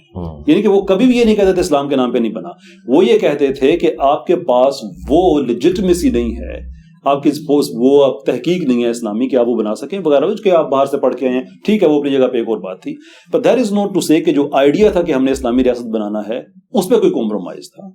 تو اگین میں یہ چاہتا ہوں کہ آپ کی طرف سے بالکل کلیریفائی, یہ بالکل میری طرف سے کلیئر ہے, اور اس جملے کے ساتھ کلیئر ہے کہ جو ہمارا مذہبی طبقہ جس کو اسلامی نظام کہتا ہے اس کے تحت تو بالکل پاکستان نہیں بنا ہوا. جسے یہ اسلامی نظام کہتے ہیں یہ ڈیموکریسی کو کفر کہتے ہیں, یہ کہتے ہیں خلیفہ اوپر آ کے بیٹھے گا, اور وہ جو جس طریقے سے ان کے نزدیک تو ابھی بھی کفر ہے. ہاں میرے نزدیک تو مسلمان. تو خلافت میں کیا ایشو ہے؟ خلافت کس فرقے کی؟ doesn't have to be کسی کی ہاں نا سرکار, اگر وہابیوں کی آئے گی تو سب سے پہلے دربار ٹوٹیں گے نا. یہ ایک مفروضے کی حد تک, یہ مفروضہ نہیں پریکٹیکل ہے. پریکٹیکل میں آپ کو بتا دوں, سعودیہ میں 1926 میں جب وہابیوں کی حکومت آئی ہے تو انہوں نے سارے مزارات سلطنت عثمانیہ کے گرا دیے. تو یہاں پہ بھی جب وہابیوں کی حکومت آئے گی تو داتا دربار بھی, پاک پتن بھی, سارا کچھ گرے گا. نہیں, میں آپ سے یہی کہہ رہا ہوں کہ ہمارے 22 نکات میں ان ساری چیزوں کو سیکورٹی ہے. کیا ایک مفروضہ ہے کہ تو میں ایسے اسلامی نظام کے لیے اللہ تعالیٰ مجھے کبھی نہ چنے جس میں ان چیزوں کو سیکورٹی ہے کہ جو غیر اسلامی چیزیں. تو پھر آپ یہ کہیں نا کہ ہونا وہ چاہیے جو قرآن و سنت میں, قرآن و سنت کے میں ایگزیکٹلی وہی لکھا ہوا ہے, اور اس کے علاوہ جتنا میں سب کے سب ختم کر دیں گے. ختم ہونا چاہیے. پرابلم یہ ہے کہ آپ تو سارے کے سارے مسالک کو غلط کہتے ہیں. تو پھر اگر کوئی خلافت کا نظام ایسا آ جائے کہ جس میں خلیفہ ہوں انجینئر محمد علی مرزا صاحب, اور وہ بائی فورس کوش کر کے رکھتے سارے مسالک کو, نہیں میں ایسا نہیں کروں گا, میں ایسا نہیں کروں گا. میں رائے عامہ ہموار کروں گا, اور میجارٹی کو میں اسلامک ڈیموکریسی میں بلیو کرتا ہوں. جب تک میجارٹی اس چیز کو ایکسیپٹ نہیں کرتی, جس طرح قریش مکہ نے خود جب اپنے ہاتھوں سے بت توڑے ہیں تب نبی علیہ السلام نے توڑوائے, ورنہ آپ علیہ السلام نے پوری زندگی اس کعبے کی طرف رخ کر کے نماز پڑھی ہے سوائے آخری 3 سال کے جس میں بت رکھے ہوئے تھے. صحیح بات, گریلا وار نہیں کی. میں ایگری کرتا ہوں. ہاں جی, تو میں رائے عامہ وار کروں گا, میرا بھی ہے, لیکن ہیئر از اے تھنگ, لیکن جب تک رائے عامہ وار نہیں ہوتی ہے میں کبھی یہ رسک نہیں لوں گا کہ بریلوی دیوبندی اہل حدیث کی حکومت آ جائے. توبہ توبہ. میں آپ کو اپنا ویوز پہ دے دیتا ہوں. میں یہ سمجھتا ہوں کہ جمہوریت لبرل ڈیموکریسی نہیں, لبرل ڈیموکریسی کے میں ہمیشہ خلاف ہوں. کیونکہ لبرل ڈیموکریسی میں صرف لبرل ویلیوز کی پرزرویشن ہوتی ہے, اس کے علاوہ آپ مار دیں, جنگ کر دیں, کچھ بھی کر دیں, سب جائز ہے. یہی وجہ ہے کہ لبرل وارفیئر دنیا میں سب سے زیادہ ہے. میں یہ سمجھتا ہوں کہ لوگوں کے پاس یہ رائے یہ ہونی چاہیے, یہ حق ان کے پاس ہونا چاہیے. اور آپ ہی کا جملہ بڑا زبردست ہے کہ آپ اس پہ جمہوریت کر سکتے ہیں کہ افطار میں آپ نے کیا کھانا ہے, یہ نہیں ہو سکتا کہ حلال ہوگا یا حرام ہوگا, وہ تو طے ہو گئے ہیں. اب ہم جمہوریت کو استعمال کرتے ہوئے اگر کل پاکستان کے لوگ اس نتیجے پہ آتے ہیں کہ بھائی ہم نے یہ سارا سسٹم دیکھ لیا ہے, اس میں ہماری کوئی سیکورٹی نہیں ہے, ہم نے جمہوری طریقے سے خلافت لے کے آنی ہے, ایک پارٹی لانچ کرنی ہے جس کا مینیفیسٹو لوگوں کے پاس جائے گا, رائے عامہ ہموار ہوگی, وہ کرنٹ سسٹم کے تحت الیکشن لڑے گی, الیکشن جیتنے کے بعد پاکستان کا کانسٹیٹیوشن چینج کر کے خلافت کو لے کے آئے گی. آپ کا اس پہ کوئی اعتراض؟ خلافت کس فرقے کی؟ جب رائے عامہ آ گئی ہے تو فرقہ تو ختم ہو گیا نا, کیونکہ ان کو تو ووٹ دینے والے اہل حدیث بھی ہوں گے, اہل تشیع بھی ہوں گے. نہیں ایسے ہوگے نہیں, جو اسلام کا نام لیں گے تو پھر جماعتیں ہوں گی. اگر یہی اتنی سادہ بات ہے تو مولانا فضل الرحمان صاحب کی علیحدہ سے جماعت ہے, انہوں نے ٹی ایل پی کیوں نہیں جوائن کر لی ہوئی ہے؟ ٹی ایل پی بریلویوں کی جماعت ہے, اہل حدیث کی جمعیت اہل حدیث ہے. پریکٹیکل ہے یہ. اگر خوابوں کی دنیا میں ہم رہنا چاہتے ہیں ضرور رہیں, یہ ویژول تھنکنگ ہے, اس میں ہم جس طرح امیین بھی رہتے تھے ہم ضرور رہیں. پریکٹیکل یہ مجھے بتائے کہ یہ وہ جماعت ہے جس میں تمام مکاتب فکر کے لوگ اپنے اپنے عقائد کے ساتھ موجود ہیں, تو معذرت کے ساتھ وہ وہی جماعتیں نکلیں گی جن کو آپ سیکولر جماعتیں کہتے ہیں. پرابلم یہاں پہ یہ ہے انجینئر صاحب کہ this makes you a very dangerous man. کیونکہ آپ کسی بھی آدمی سے کہیں کہ اگر اس طرح سے ہو جائے کہ سارے لوگ اکٹھے ہوئے کہتے ہیں بھائی ہم فرقوں سے تنگ ہیں, ہم نکل رہے ہیں اس نظام سے, ہمیں ایک خلیفہ چاہیے جو ہمارے مسالے کو پریکٹس کرنے کی آزادی دے دے, اس کا سمپل جواب یہ ہونا چاہیے کہ ہاں بالکل اس کو تو ایکسیپٹ کیا جائے. نہیں تو مانتے ہیں نا, لیکن ہم یہ کہتے ہیں تھیوریٹیکل ہے. لیکن آپ یہ کہتے ہیں ایسا ہو نہیں سکتا. اب پرابلم یہ ہے کہ لوگ اگر اس کے قریب بھی جانا چاہیں تو آپ کی بات سن کے کہ نہیں یار انجینئر صاحب نے کہا نہیں ہو سکتا, ملینز میں آپ کی نہیں یہ آپ پورا جملہ لے لیں. اچھا ہو گیا آپ نے کاؤنٹر کوشچن یہی کر دیا, بعد میں نے کوئی وی لاگ بنا دیا. میں یہ کہہ رہا ہوں کہ یہ اتنا مشکل کام ہے کہ اس وقت پریزنٹ ورلڈ کے اندر یہ پاسبل نہیں ہے, کیونکہ فرقے ہیں. اس کے لیے کوشش کی جانی ہوگی, اور وہ کوشش یہ ہوگی کہ آپ نے فرقہ واریت کے خلاف کام کرنا ہے. میں آپ کو ایک خوشخبری دے سکتا ہوں. اچھا, میں نے پاکستان میں بھی ایک ارلی سٹیجز پہ موومنٹ لانچ کی ہے دی ریوائولسٹ کے نام پہ. ہمارا ایک کام یہ ہے کہ ہم یہ جتنا بھی ہے نا, یہ 1000 سال پہلے خوارزمی نے یہ کیا, وہ ختم کریں اس بات کو, دوبارہ سے سائنٹسٹ پیدا کرنا شروع کریں. نمبر 2 اپنے کلچر کو ہم ریوائیو کریں کہ جو ہمارا یہ سیکولر ہوتا جا رہا ہے ٹی وی میڈیا کے ذریعے. اور تیسرا یہ ہے کہ ہم یونیورسٹیز میں جا کے ایکچوئل تھاٹ لیڈنگ کا ہم کام سٹارٹ کریں. اس موومنٹ میں پاکستان کے سارے مسالک کے بچے ہیں, اور وہ سارے کے سارے اس چیز پہ اکٹھے ہیں کہ ہمیں اوپر سے ایک یونٹی چاہیے, اندر سے ہم کرتے کوئی تکفیر کسی پہ کوئی کچھ نہیں کرے گا. یہ جو ہمیں یہ وہ اسٹوڈنٹس ہیں, یہ وہ بچے ہیں جنہوں نے آگے چل کے پاکستان کا نظام سنبھالنا ہے. ابھی جو ہماری آڈینس بنی ہوئی ہے پاکستان میں, یہ سارے وہ لوگ ہیں کہ جو بھی ایج کے سیکنڈ اننگ کے بھی بالکل اینڈ پہ جا چکے ہیں. جن بچوں نے آگے چل کے سسٹم کو آلریڈی ذہنی طور پہ ریجیکٹ کرنے کو تیار ہیں, اور وہ سمجھتے ہیں کہ پاکستان میں شریعت آنی چاہیے, which is a great change despite all the liberalism اور سیکولرزم جو ہم پہ مسلط کیا گیا. اس کے باوجود ایک نئی پود ایسی ڈیولپ ہو رہی ہے جو سمجھتی ہے کہ نہیں, پاکستان میں شریعت ہونی چاہیے, نان وائلنٹ طریقے سے, ڈیموکریٹکلی آنی چاہیے, ایون خلافت کے ماڈل پہ بھی جائیں. تو بہتر نہیں ہے کہ ہم ان لوگوں کو انفرنچائز کریں بجائے اس کے جی میں تو سپورٹ کروں گا. اور انشاءاللہ تعالیٰ ان کے راستے کی سب سے بڑی رکاوٹ علماء اور فرقے, اور جن کو آپ کہتے ہیں 1857 کے بعد وہ دین کے امین ہے, وہی بنیں گے, اور انشاءاللہ انہی میں سے غازی پیدا ہوں گے. ہاں وہ اس لیے کہ ابھی ان کو آپ کی اسٹرینتھ کا آئیڈیا نہیں نا ہوا, تو جب ان کو آئیڈیا ہوگا تو انشاءاللہ تعالیٰ آپ دیکھیں گے ان کے فتوے آئیں گے, اور یہ سارے ممی ڈیڈی لوگ اگین انشاءاللہ تعالیٰ آپ دیکھیں گے. یہ وہ ڈینجرس, ہاں میں اس لیے بتا رہا ہوں, میں آپ کو میں خوابوں کی دنیا میں نہیں رکھنا چاہتا. اس کی وجہ پتہ کیا ہے, 1400 سال سے مختلف اوقات میں کوششیں ہوئی ہیں نا, ابھی تک مہدی کا انتظار ہو رہا ہے نا.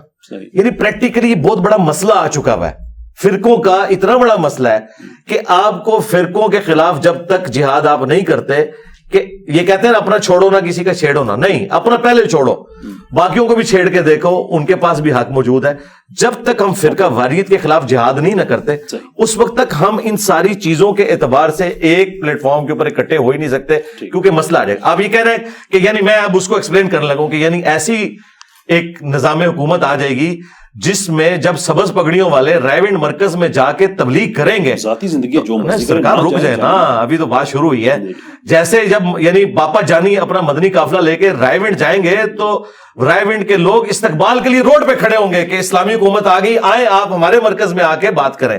اور رائے ونڈ والے جب مرکز کراچی مدینہ جائیں گے تو وہ ان کو ریسیو کرنے کے لیے بھی تیار بیٹھے ہوں گے. یہ ہوگا اس میں نہیں, اس میں یہ نہیں ہوگا. اس میں یہ ہوگا کہ جیسے آپ کہتے ہیں نا کہ سیکولرزم بہتر اس حوالے سے کہ لوگوں کی آزادیاں یہ وہ ہے, بھائی یہ آزادیاں آپ مسالے کو نہیں دے سکتے کہ وہ رائے ونڈ جائیں نہ جائیں. میں آپ سے یہی جملہ سننا شروع تھا, سرکار اسی کے سیکولرزم کی میں نے تعریف کی تھی جو آپ نے کی ہے. تو اگر وہ میں آپ کے ساتھ ہوں, وہ تو اسلامی ہو گیا. جی اسلامک سیکولرزم بالکل نہیں, سیکولرزم تو اسلامی ہو ہی نہیں سکتا. سرکار اگر ڈیموکریسی اسلامک ہو سکتی ہے, جو آپ نے خود مانا ہے, نہیں ڈیموکریسی اسلامک, ڈیموکریسی کی ٹرم ہی ہم نے گوروں سے مستعار لی ہوئی ہے نا, نہیں اس ماڈرن ورلڈ کے اندر. جو جمہور کا جو کانسیپٹ ہے یہ تو ہمیں قرآن حدیث سے ملتا ہے. سرکار یہ اللہ کی اطاعت کرو, اللہ کے رسول کی اطاعت کرو, اور ان کے جو صاحبان کون ہیں منکم, وہ جو آپ کے اندر امرہم شورا بینہم, آپس کے مشورے سے ان کے معاملات ہیں. لیکن نہیں وہاں پھر وہ مسئلے کھڑے کر دیتے ہیں, وہ کہتے ہیں نہیں مولوی کا اور ایک ان پڑھ بندے کا ووٹ برابر نہیں ہوگا. پھر تو ہم ان کو یہ بھی کہتے ہیں, یہ موڈیلٹیز کی بات ہے, یہ تو یو کے میں بھی بحث رہی ہے, ہر جگہ پہ نہیں. تو سرکار ادھر ہے نا, وہ کہتے ہیں کہ مولانا فیصلہ کریں گے, تو موڈیلٹیز کی بات ہے وہ ایک اور. اچھا اس میں آپ کی جو اسلامک ڈیموکریسی ہے اس میں ایک انجینئر اور ایک مفتی کا ووٹ برابر ہے؟ بالکل ہے, برابر ہے. ایبسولوٹلی. اچھا ٹھیک, کیوں نہیں. تو اس کو تو کفر سمجھتے ہیں ہمارے دیندار جو اس دین کے امین ہے 1857 کے بعد, وہ تو اس کو کفر سمجھتے ہیں. چلے میں سمجھتا ہوں کہ بہتر جملہ یہ ہو سکتا ہے کہ کچھ اس کو کفر سمجھتے ہیں, کیونکہ یونیورسل پرنسپل نہیں ہے. اگر ہوتا تو یہ کچھ نہیں سمجھتے, جو اسمبلی میں بیٹھے وہ نہیں سمجھ, بس وہ نہیں سمجھتے. چلے اس پہ ہاں بالکل. اچھا میں اب کنکلوژن کی طرف جاتے ہیں. 2-3 سوال میرے اور میں آپ سے ڈسکس کرنا چاہوں گا, 2-3 پوائنٹس. اچھا میں اس میں ایڈ کر دوں, جو اسمبلیوں میں بیٹھے ہوئے علماء, میں ان کی عزت بھی کرتا ہوں اور ان علماء سے انہیں بہت بہتر سمجھتا ہوں. فیئر انف, ٹھیک ہے, آپ کا پوائنٹ آ گیا. اچھا پاکستان میں اب مجھے تھوڑا سا کانٹیکٹ سیٹ کرنے کے لیے تھوڑی سی تمہید مجھے بنانی پڑے گی, کیونکہ اگین کلپس کٹتے ہیں اور لوگ اپنی مرضی کا مطلب دے دیتے ہیں. پاکستان میں ایک طبقہ ایسا ہے کہ جو پاکستان میں سیکولرزم لے کے آنا چاہتا ہے, اسلام کو ریگریسو, آؤٹ آف ڈیٹ, پتھر کے زمانے کی چیز سمجھتا ہے. ان کے بڑے پاورفل اسپیکرز بھی ہیں, وہ یونیورسٹیز میں پڑھاتے بھی ہیں, وہ انفلوئنس رکھتے ہیں سوشل میڈیا کی حد تک. پبلک لائف میں کتنا رکھتے ہیں وہ ایک اور چیز ہے, بہرحال سوشل میڈیا کی حد تک ہیں. انڈیا میں ہمارے پاس RSS ہے, وہ ان لوگوں سے متفق ہے کہ پاکستان میں سیکولرزم ہونا چاہیے, اگرچہ وہ خود ہندو راشٹر بنا رہے ہیں لیکن پاکستان میں انہیں سیکولرزم اچھا لگتا ہے. وہ انہی لوگوں کے کلپس بھی یوز کرتے ہیں اور وہاں پہ وہ وائلنس کرتے ہیں اگینسٹ مسلمس. عید پڑھتے ہوئے لوگ جو مجبور ہو گئے ہیں کہ مسجدوں, عید کی نماز تو کھلے میدانوں وہاں پہ نہیں کر سکتے, گھروں میں انہوں نے کرنا شروع کر دیا, وہاں سے بھی ان کو اٹھانا شروع کر دیا ہے. یہ وہ طبقہ ہے کہ جہاں پہ ان کا زور لگتا ہے تو مسلمان کے خلاف یہ زور لگاتے ہیں, جہاں پہ زور نہیں لگ سکتا ہے وہاں زبانی کلامی ہمارے مذہب کو سب کچھ کہہ دیتے ہیں. مشترکہ طور پہ انجینئر محمد علی مرزا صاحب اس طبقے کی ڈارلنگ ہیں, سب آپ کو کوٹ کرتے ہیں. اچھا اگر یہ جو آپ تصویر کشی کر رہے ہیں نا, ان کو میں وہ ادبی گالی دوں گا کہ اس کے بعد مجھے کوئی جواب دینے کی ضرورت نہیں ہے کہ یہ سب کے سب لوگ ہٹلر کی شیطانی اولاد ہیں. ٹھیک ہے, جو یہ کر رہے ہیں. ایون جو انڈیا میں آپ کو کوٹ کیا جاتا ہے, میں نے آپ کو کیٹیگوریکل کہہ دیا کہ جو بھی اس قسم کی حرکت کر رہے ہیں نا وہ ہٹلر کی شیطانی اولاد ہے, کیونکہ ان کے لیے سب سے بڑی گالی یہ ہے کہ انہیں ہٹلر یا مسولینی کا فالوور کہا جائے, تو اس سے بڑی میں کوئی گالی دے نہیں سکتا تھا. آپ سے یہ ایکسپیکٹ کیا جا سکتا ہے کہ آپ اپنے آنے والے پروگرامز میں کچھ ایسا ڈیڈیکیٹ کر کے اپنے آپ کو ڈسٹنس کریں, تو بڑی ڈینجرس چیز ہے. سرکار آپ کی اس پوڈ کاسٹ کے بعد مجھے مزید ڈسٹنس کرنے کی کیا ضرورت ہے؟ میں ایک چیز یعنی ایک دیکھیں, ہر چیز میں نے کھول کے بیان کیا اور اسے ایکسپلور ادھر سب کے سامنے کر دیا, ایک جگہ پہ اسی پوڈ کاسٹ میں اویلیبل ہوگا, ورنہ پھر کلپ کٹنے شروع ہو جائیں گے. میں سمجھتا ہوں کہ آپ کو پھر بھی کرنا چاہیے, لیکن میں آپ کو بتاؤں پاکستان میں بھی RSS موجود ہے. بالکل ہے, ایسا نہیں ہے کہ نہیں ہے. میرے پہ پاکستان کی RSS نے 5 دفعہ مرڈر اٹیمپٹ کیے, ایچ اینڈ ایوری ٹائم میں اس کو کنڈیم کرتا ہوں کہ یہ غلط, یہی مسئلہ ہے نا, یہ نہیں ہونا چاہیے. تو مسئلہ تو ہر جگہ موجود ہے نا, لیکن یہ جسٹیفیکیشن نہیں ہو سکتی. نہیں غلط ہے نا, تو وہاں پہ دیکھیں جو بندہ افیکٹو ہے سسٹم کا, ٹھیک ہے, تو وہ کیسے اسے سپورٹ کر سکتا ہے؟ فرق یہ اگر میں پاکستان کی RSS کا خلاف ہوں تو جو بت پرستوں کی RSS ہے تو میں اس کا تو 1000 ٹائم اس کے خلاف ہوں گا نا. پرابلم یہ ہے کہ یہاں پہ 5 دفعہ آپ پہ اٹیمپٹ ہوئی تو ہم اسے کہتے ہیں کہ 5 دفعہ جرم کیا گیا. وہاں پہ اٹیمپٹ کرانے والے ان کی عدالتوں میں بیٹھے ہیں, ان کی گورنمنٹ میں بیٹھے ہیں, ان کا وزیر اعظم بیٹھا ہوا ہے, وہ سسٹمیٹکلی ہو رہا ہے. وہاں پہ آپ جس مسلمان کو زندہ جلا کے ویڈیو بنائی ہے اس کو اسمبلی کو ٹکٹ دے رہے ہیں. بالکل غلط کر رہے ہیں, اور ہم بھی یہ چاہتے ہیں کہ پاکستان میں ایسے لوگ کبھی بھی حکومت میں نہ آئے اور اس طرح کی اسلامی حکومت کبھی بھی نہ بنے. کبھی ہمارا پاکستان ان کو آنے بھی نہیں دے گا. That's a strength. یہ بہت بڑا فرق ہے.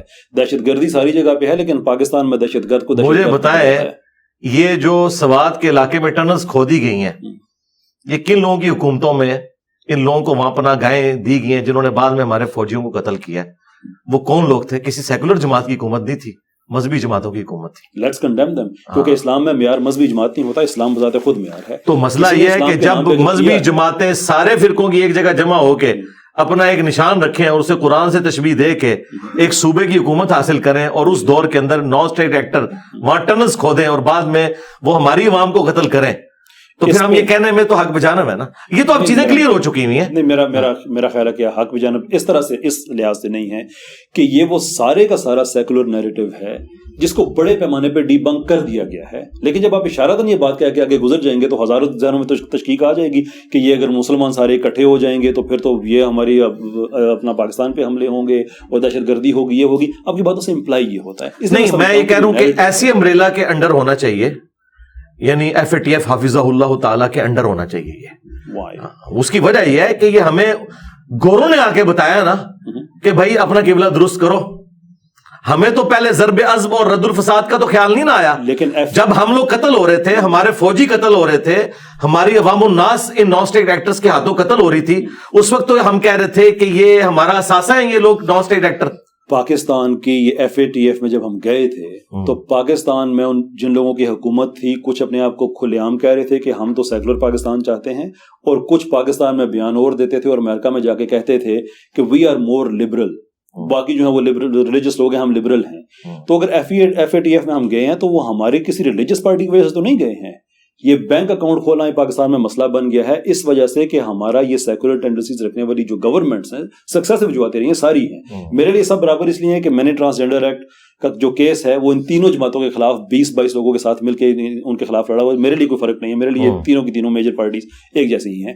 But the point I am making is کہ آج پاکستان میں عام آدمی کا بینک کھولنا اس لیے مشکل ہو گیا کہ FATF نے اتنی پابندیاں لگا دی ہیں کہ جب نہیں لگی تو ان لوگوں نے اپنی TTs اور یہ ملی ندر اور فلاں چوکیدار، میں ایگری کرتا ہوں اس کے ساتھ، اس میں بھی اگر ہم مذہبی پارٹی کو خیر اچھا میں جو آپ سے بات کر رہا تھا کہ اگر ہم آپ سے یہ توقع کریں، اور یہ میں توقع اس لیے کہہ رہا ہوں کہ مجھے انڈیا سے بہت سے لوگوں کے میسیجز آتے ہیں، کچھ اور لوگوں کے نام ہیں وہ میں یہاں پہ نہیں لوں گا کہ اپنا دفاع کرنے کے لیے موجود نہیں ہے، لیکن آپ کا بھی نام ہے کہ RSS کے لوگ وہاں پہ آپ کے کلپس کاٹ کے وہاں پہ کہ دیکھو تمہارے پاکستان میں یہ وہ آدمی ہے جو بتا رہا ہے تمہارے مدرسوں میں کیا ہو رہا ہے، تمہارا مولوی کیا کر رہا ہے، تم کتنے جاہل ہو، تمہارے علماء کے خلاف بات کر رہا ہے۔ تو وہاں پہ تو ایک علماء کے ساتھ لوگوں کی ایک محبت اگر فطری نہ بھی ہو تو پولیٹیکل ہے کہ وہی اس سسٹم کو پروٹیکٹ کر رہے ہیں، ان کے علاوہ تو ان کے لیے مسئلہ بن جاتا ہے۔ ہر آدمی کسی مسجد کسی ادارے سے جڑا ہوا ہے، وہ جسٹیفیکیشن کے طور پہ آپ کا کنٹینٹ یوز کرتے ہیں جس میں سمجھتا ہوں کہ آپ جان بوجھ کے ایسا نہیں کر رہے، لیکن آپ کا نام تو بدنام ہو رہا ہے۔ فار دیٹ ریزن میں سمجھتا ہوں کہ اگر آپ اس پہ اپنے کچھ پروگرامز کریں اور کیٹیگوریکلی ڈسٹنس پہ کریں کہ بھائی نوٹ ان مائی نیم، میں مسلمان ہوں، جو میرا ویو ہے وہ میرا ویو ہے، میرا یعنی مجھے بھی اپنا اسلام ثابت کرنا پڑے گا۔ آپ RSS کے لوگوں کو کہہ رہے ہیں، ہمیں تو میں تو ان کو پتا ہے کہ میں کیا ہوں، کیونکہ جب کبھی بھی اس طرح کے ایشوز آتے ہیں تو اگر اس میں سے کوئی پک اینڈ چوز کرتا ہے تو بھائی لوگوں نے تو قرآن سے بھی آیات آؤٹ آف کانٹیکسٹ کوٹ کی ہیں اور اسلام کو بدنام کرنے کی کوشش کی ہے۔ اگر میرے کلپس اس طریقے سے مس یوز کسی نے کیے ہیں تو سب سے زیادہ تو ہمارے یہاں کے فرقوں کے علماء نے کیے مجھے ملائن کرنے کے لیے۔ میں آپ کو بتا رہا ہوں، نہیں ہو سکتا نا، نہیں میں آپ کو بتا رہا ہوں جس طرح میں اس کی تکلیف کاٹ رہا ہوں نا اس طرح اس کی بھی تکلیف کاٹ رہا ہوں، تو میں دونوں کو کنڈیم کرتا ہوں کہ میری آؤٹ آف کانٹیکسٹ کوئی بات نہ کاٹی جائے۔ میں کب یہ کہوں گا کہ جتنے بھی علماء ہیں وہ سب کے سب یہ کام کر رہے ہیں، لیکن اگر مدارس کے اندر ایسی چیزیں ہو رہی ہیں انڈیا کے اندر بھی تو ہم اسے کنڈیم کرتے ہیں، اور اگر نہیں ہو رہی ہیں تو ہم انہیں سلوٹ کرتے ہیں۔ جی میں آپ کو دوبارہ امپلور اس لیے کروں گا کہ جینوسائیڈ کے جو ماہرین ہیں، قتل عام کے جو ماہرین ہیں، انہوں نے سٹیجز بتائی ہیں کہ جینوسائیڈ اچانک ایسے نہیں ہوتا کہ اٹھ کے آپ قتل کرنا شروع کر دیں، سٹیجز ہوتی ہیں۔ ایک سٹیج میں آپ ذہن سازی کرتے ہیں، ایک سٹیج میں آپ جا کے ان کو ملائن کرتے ہیں، سو فورتھ 10 سٹیجز ہیں۔ 10ویں سٹیج بذات خود جینوسائیڈ کی ہے۔ انڈیا میں اس وقت جینوسائیڈ واچ کے مطابق کشمیر میں وہ 9th سٹیج پہ ہیں اور باقی انڈیا میں وہ 8ویں سٹیج پہ ہیں، اور اس کے وکٹمز مسلمان ہیں۔ وہ یہ کہہ رہے ہیں کہ ہمارا، اور BJP کے لیڈرز جو ہیں انہوں نے ایریاز بھی ڈکلیئر کیے ہیں، آئیڈینٹیفائی کیے ہیں کہ فلاں فلاں جگہ سے ہم کام سٹارٹ کریں گے۔ انجینئر صاحب، آپ کا among some other Pakistani content creators وہاں پہ جو کانٹینٹ جاتا ہے وہ اس کے لیے یوز کیا جا رہا ہے جسٹیفیکیشن کے طور پہ کہ تم لوگ اسی لائق ہو، دیکھو پاکستان میں بیٹھا عالم کیا کہہ رہا ہے۔ میں اس لیے آپ سے میں امپلور کر رہا ہوں کہ اس پہ کانٹینٹ بنا کے خود کو ڈسٹنس پہ کریں۔ کم سے کم آپ پہ تو یہ الزام غلط لگ رہا ہے، but don't you think it's your responsibility کہ آپ کہیں کہ تم لوگ دہشت گردی کر رہے ہو، میرا نام اسے نہ جوڑو۔ نہیں، میری تو درجنوں ویڈیوز کے اندر موجود ہے کشمیر ڈے کے اوپر۔ جب بھی میری ویڈیو آتی ہے، آج بھی آپ نے دیکھا میں نے دعا میں مقبوضہ کشمیر کا علیحدہ سے نام لیا ہے، انڈیا کا علیحدہ سے لیا اور چائنا کا علیحدہ سے لیا ہے۔ معذرت کے ساتھ چائنا کے اوپر تو کوئی بات بھی نہیں کر سکتا کہ وہاں پہ جو مسلمانوں کے ساتھ ظلم ہو رہا ہے، ٹھیک ہے، وہاں پہ ہمارے مفادات جڑے ہوئے ہیں۔ تو میں تو اتنا دلیر ہوں، میری 110 پبلش سیشن ہے نا، سب میں چائنا کا نام موجود ہے، تو میں الحمدللہ لیتا ہوں اللہ کے فضل سے۔ باقی جو یہ غلطی جو اس طرح کی ہو رہی ہے نا کسی کے اینڈ کے اوپر، تو وہ لوگ مجرم ہیں۔ اگر پاکستان میں مفتی عبدالعزیز کا کوئی واقعہ ہو گیا کسی بچے کے ساتھ اور میں نے اسے ذکر کیا ہے، تو وہ نہ میں نے مفتی صاحب سے کروایا اور نہ میں نے اس لیے کیا تھا کہ سب کے سب لوگ یہ کر رہے ہیں، جو اچھے لوگ ہیں ہم ان کی تعریف کرتے ہیں۔ اچھا، میری آپ سے ملاقات ہو اور نوپور شرما کا ذکر نہ ہو، یہ تھوڑی سی awkward لگتی ہے بات، کیونکہ میں نے کبھی کسی اسلامک اسکالر پہ بات نہیں کی، ایک آپ ہی کی آگے میں عرض کر رہا تھا۔ وہ انڈیا کا جو میڈیا ہے، اینٹی اسلامک میڈیا، اس نے بہت زیادہ آپ کو وائرل کیا کہ اگر نوپور شرما کو سپورٹ ملی ہے تو سیما پار سے ملی ہے، ایک ایسے دیش سے ملی ہے جو بھارت کے خلاف سازشیں کرتا ہے، and whatever. Don't you think sir کہ جس لیول پہ آپ کام کر رہے ہیں آپ کو پہلے ویریفائی کر لینی چاہیے اس طرح کی چیزیں پبلک میں آنے سے پہلے؟ میں نے تسلی سے ویریفائی کی تھی اور اس کے بعد جو میں نے دیکھا میں نے اس کو بیان کیا, اور اس میں کوئی ایسی چیز نہیں ہے جس کے اوپر مجھے شرمندگی ہو.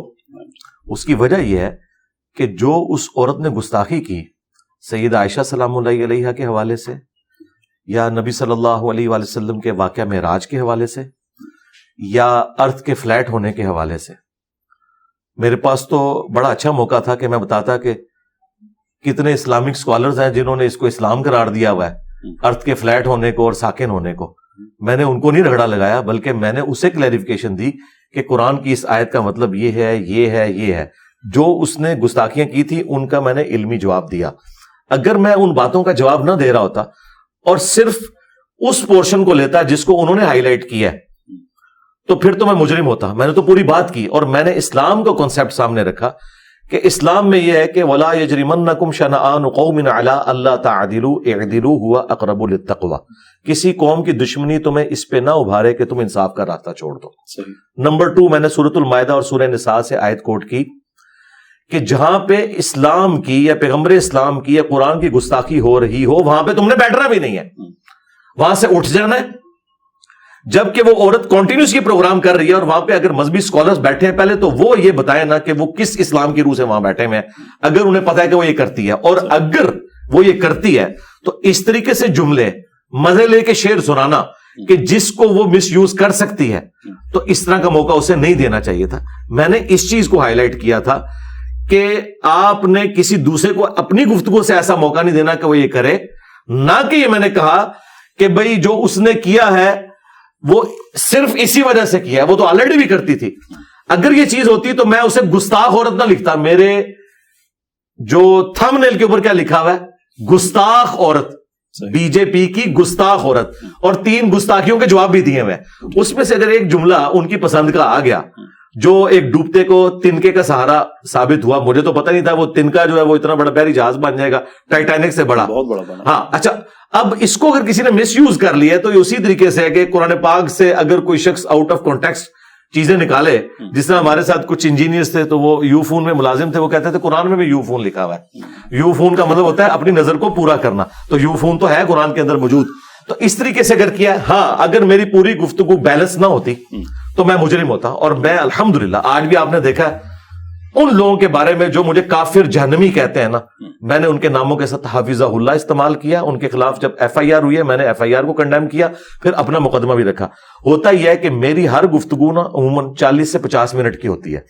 اس میں سے اگر 25-30 سیکنڈز کی کوئی گفتگو اٹھاتا ہے نا تو یقین کریں, میں نے تو اپنی کئی ویڈیوز میں کہا ہے کہ بعض اوقات میں اپنی ویڈیو دیکھتا ہوں تو میں کہتا ہوں یار یہ کیا بکواس کر رہا ہے, اپنے آپ کو کہتا ہوں کہ یار میں نے تو یہ نہیں کہا تھا, یا یہ میں ایسے نہیں کہہ رہا تھا, یہ اس کانٹیکسٹ میں آہستہ آہستہ آہستہ یہاں تک بات لایا تھا. اس میں ایک جزیات میں بات بیان ہوئی تھی. اور اس کو آپ پریکٹیکلی سمجھیں, قرآن پاک میں درجنوں مقامات میں نبی علیہ السلام سے اللہ تعالیٰ نے کافروں کا ایک اعتراض نقل کیا کہ یہ پوچھتے ہیں کہ قیامت کب آئے گی, تم فرماؤ اس کا علم اللہ کے پاس ہے. اے نبی, کیا آپ قیامت کے لیے دھاک لگا کے بیٹھے ہیں جو آپ ان کو بتا دیں گے؟ یہ تو علم اللہ کے پاس ہے. 99% یہی جواب ہے. لیکن سورہ الذاریات میں جواب آیا ہے بالکل ہٹ کے, وہ نوپور شرما والا کلپ ہی بنا ہوا ہے. اس میں کہ نبی یہ پوچھتے ہیں کہ قیامت کا دن کب آئے گا, فرماؤ جس دن تمہیں آگ پہ تلا جائے گا. اب یہ آنکھوں میں آنکھیں ڈال کے سیدھا چھکا ہے. اب آج کی اس مہذب دنیا میں اور نہ اس دنیا میں ایک اخلاقی جواب تھا, لیکن اس کے پیچھے 13 سال کا مکی جواب موجود ہے, پورا 50 منٹ کا کلپ ہے. اس کا ایک جز ہے کہ جب کوئی بندہ ضد پہ اترتا ہے تو اینڈ پہ پھر اس کو ترکی بترکی جواب دینے کے لیے ایسا کیا جاتا ہے. میرے ساتھ پتہ کیا ہو رہا ہے, میری وہ چیزیں جو اگریسو سٹائل میں ریکارڈ ہوئی, اب دیکھیں میری یہ باتیں اکثر مزاح کے عالم میں ہوتی ہے کہ یہ جی وہ بھی کیا دن تھے, ہم بھی ایک جن تھے. اب اس کو کوئی اس طرح پریزنٹ کرے کہ یہ کہہ رہا ہے کہ میں مولویوں پہ وہ آ گیا, یہ میں نہیں کہنا چاہ رہا تھا. میں بتانا چاہ رہا تھا میں آپ کے سسٹم سے نکلا ہوں, یہ ساری چلاکیاں میں نے آپ سے سیکھی ہیں اور آج میں آپ کے اوپر مسلط ہو گیا ہوں انہی چلاکیوں کی وجہ سے. اس میں جو جملہ قابل اعتراض تھا, جی وہ بتائیے. وہ یہ تھا کہ جو آپ امپلائی کر رہے ہیں کہ اصل مجرم تو اس میں وہ مسلمان بیٹھا ہوا تھا, یہ تو ایک فلو میں بات پھر غصے میں آ کے نکل گئی. ویئرز ریالٹی یہ تھی کہ اسی دن اس عورت کا یہ تیسرا پروگرام تھا جس میں تیسری بار اس نے گستاخی کی تھی. پہلی بار بھی, دوسری بار بھی, تیسری بار بھی جو ڈیفنس وہ کلیم کر رہے ہیں وہ یہ ہے کہ اس مسلمان نے یہ کہا کہ وہ شیو لنگ نہیں وہ فوارہ ہے, اور یہ مسلمان کو نہیں کہنا چاہیے تھا, یہ انجینئر صاحب کہہ رہے ہیں, جس کے جواب میں اس نے پرووک ہو کے یہ کہا, جبکہ پرووک بندہ تیسری بار نہیں ہوا کرتا, وہ پلان کر کے یہ چیزیں کیے جا رہی تھی.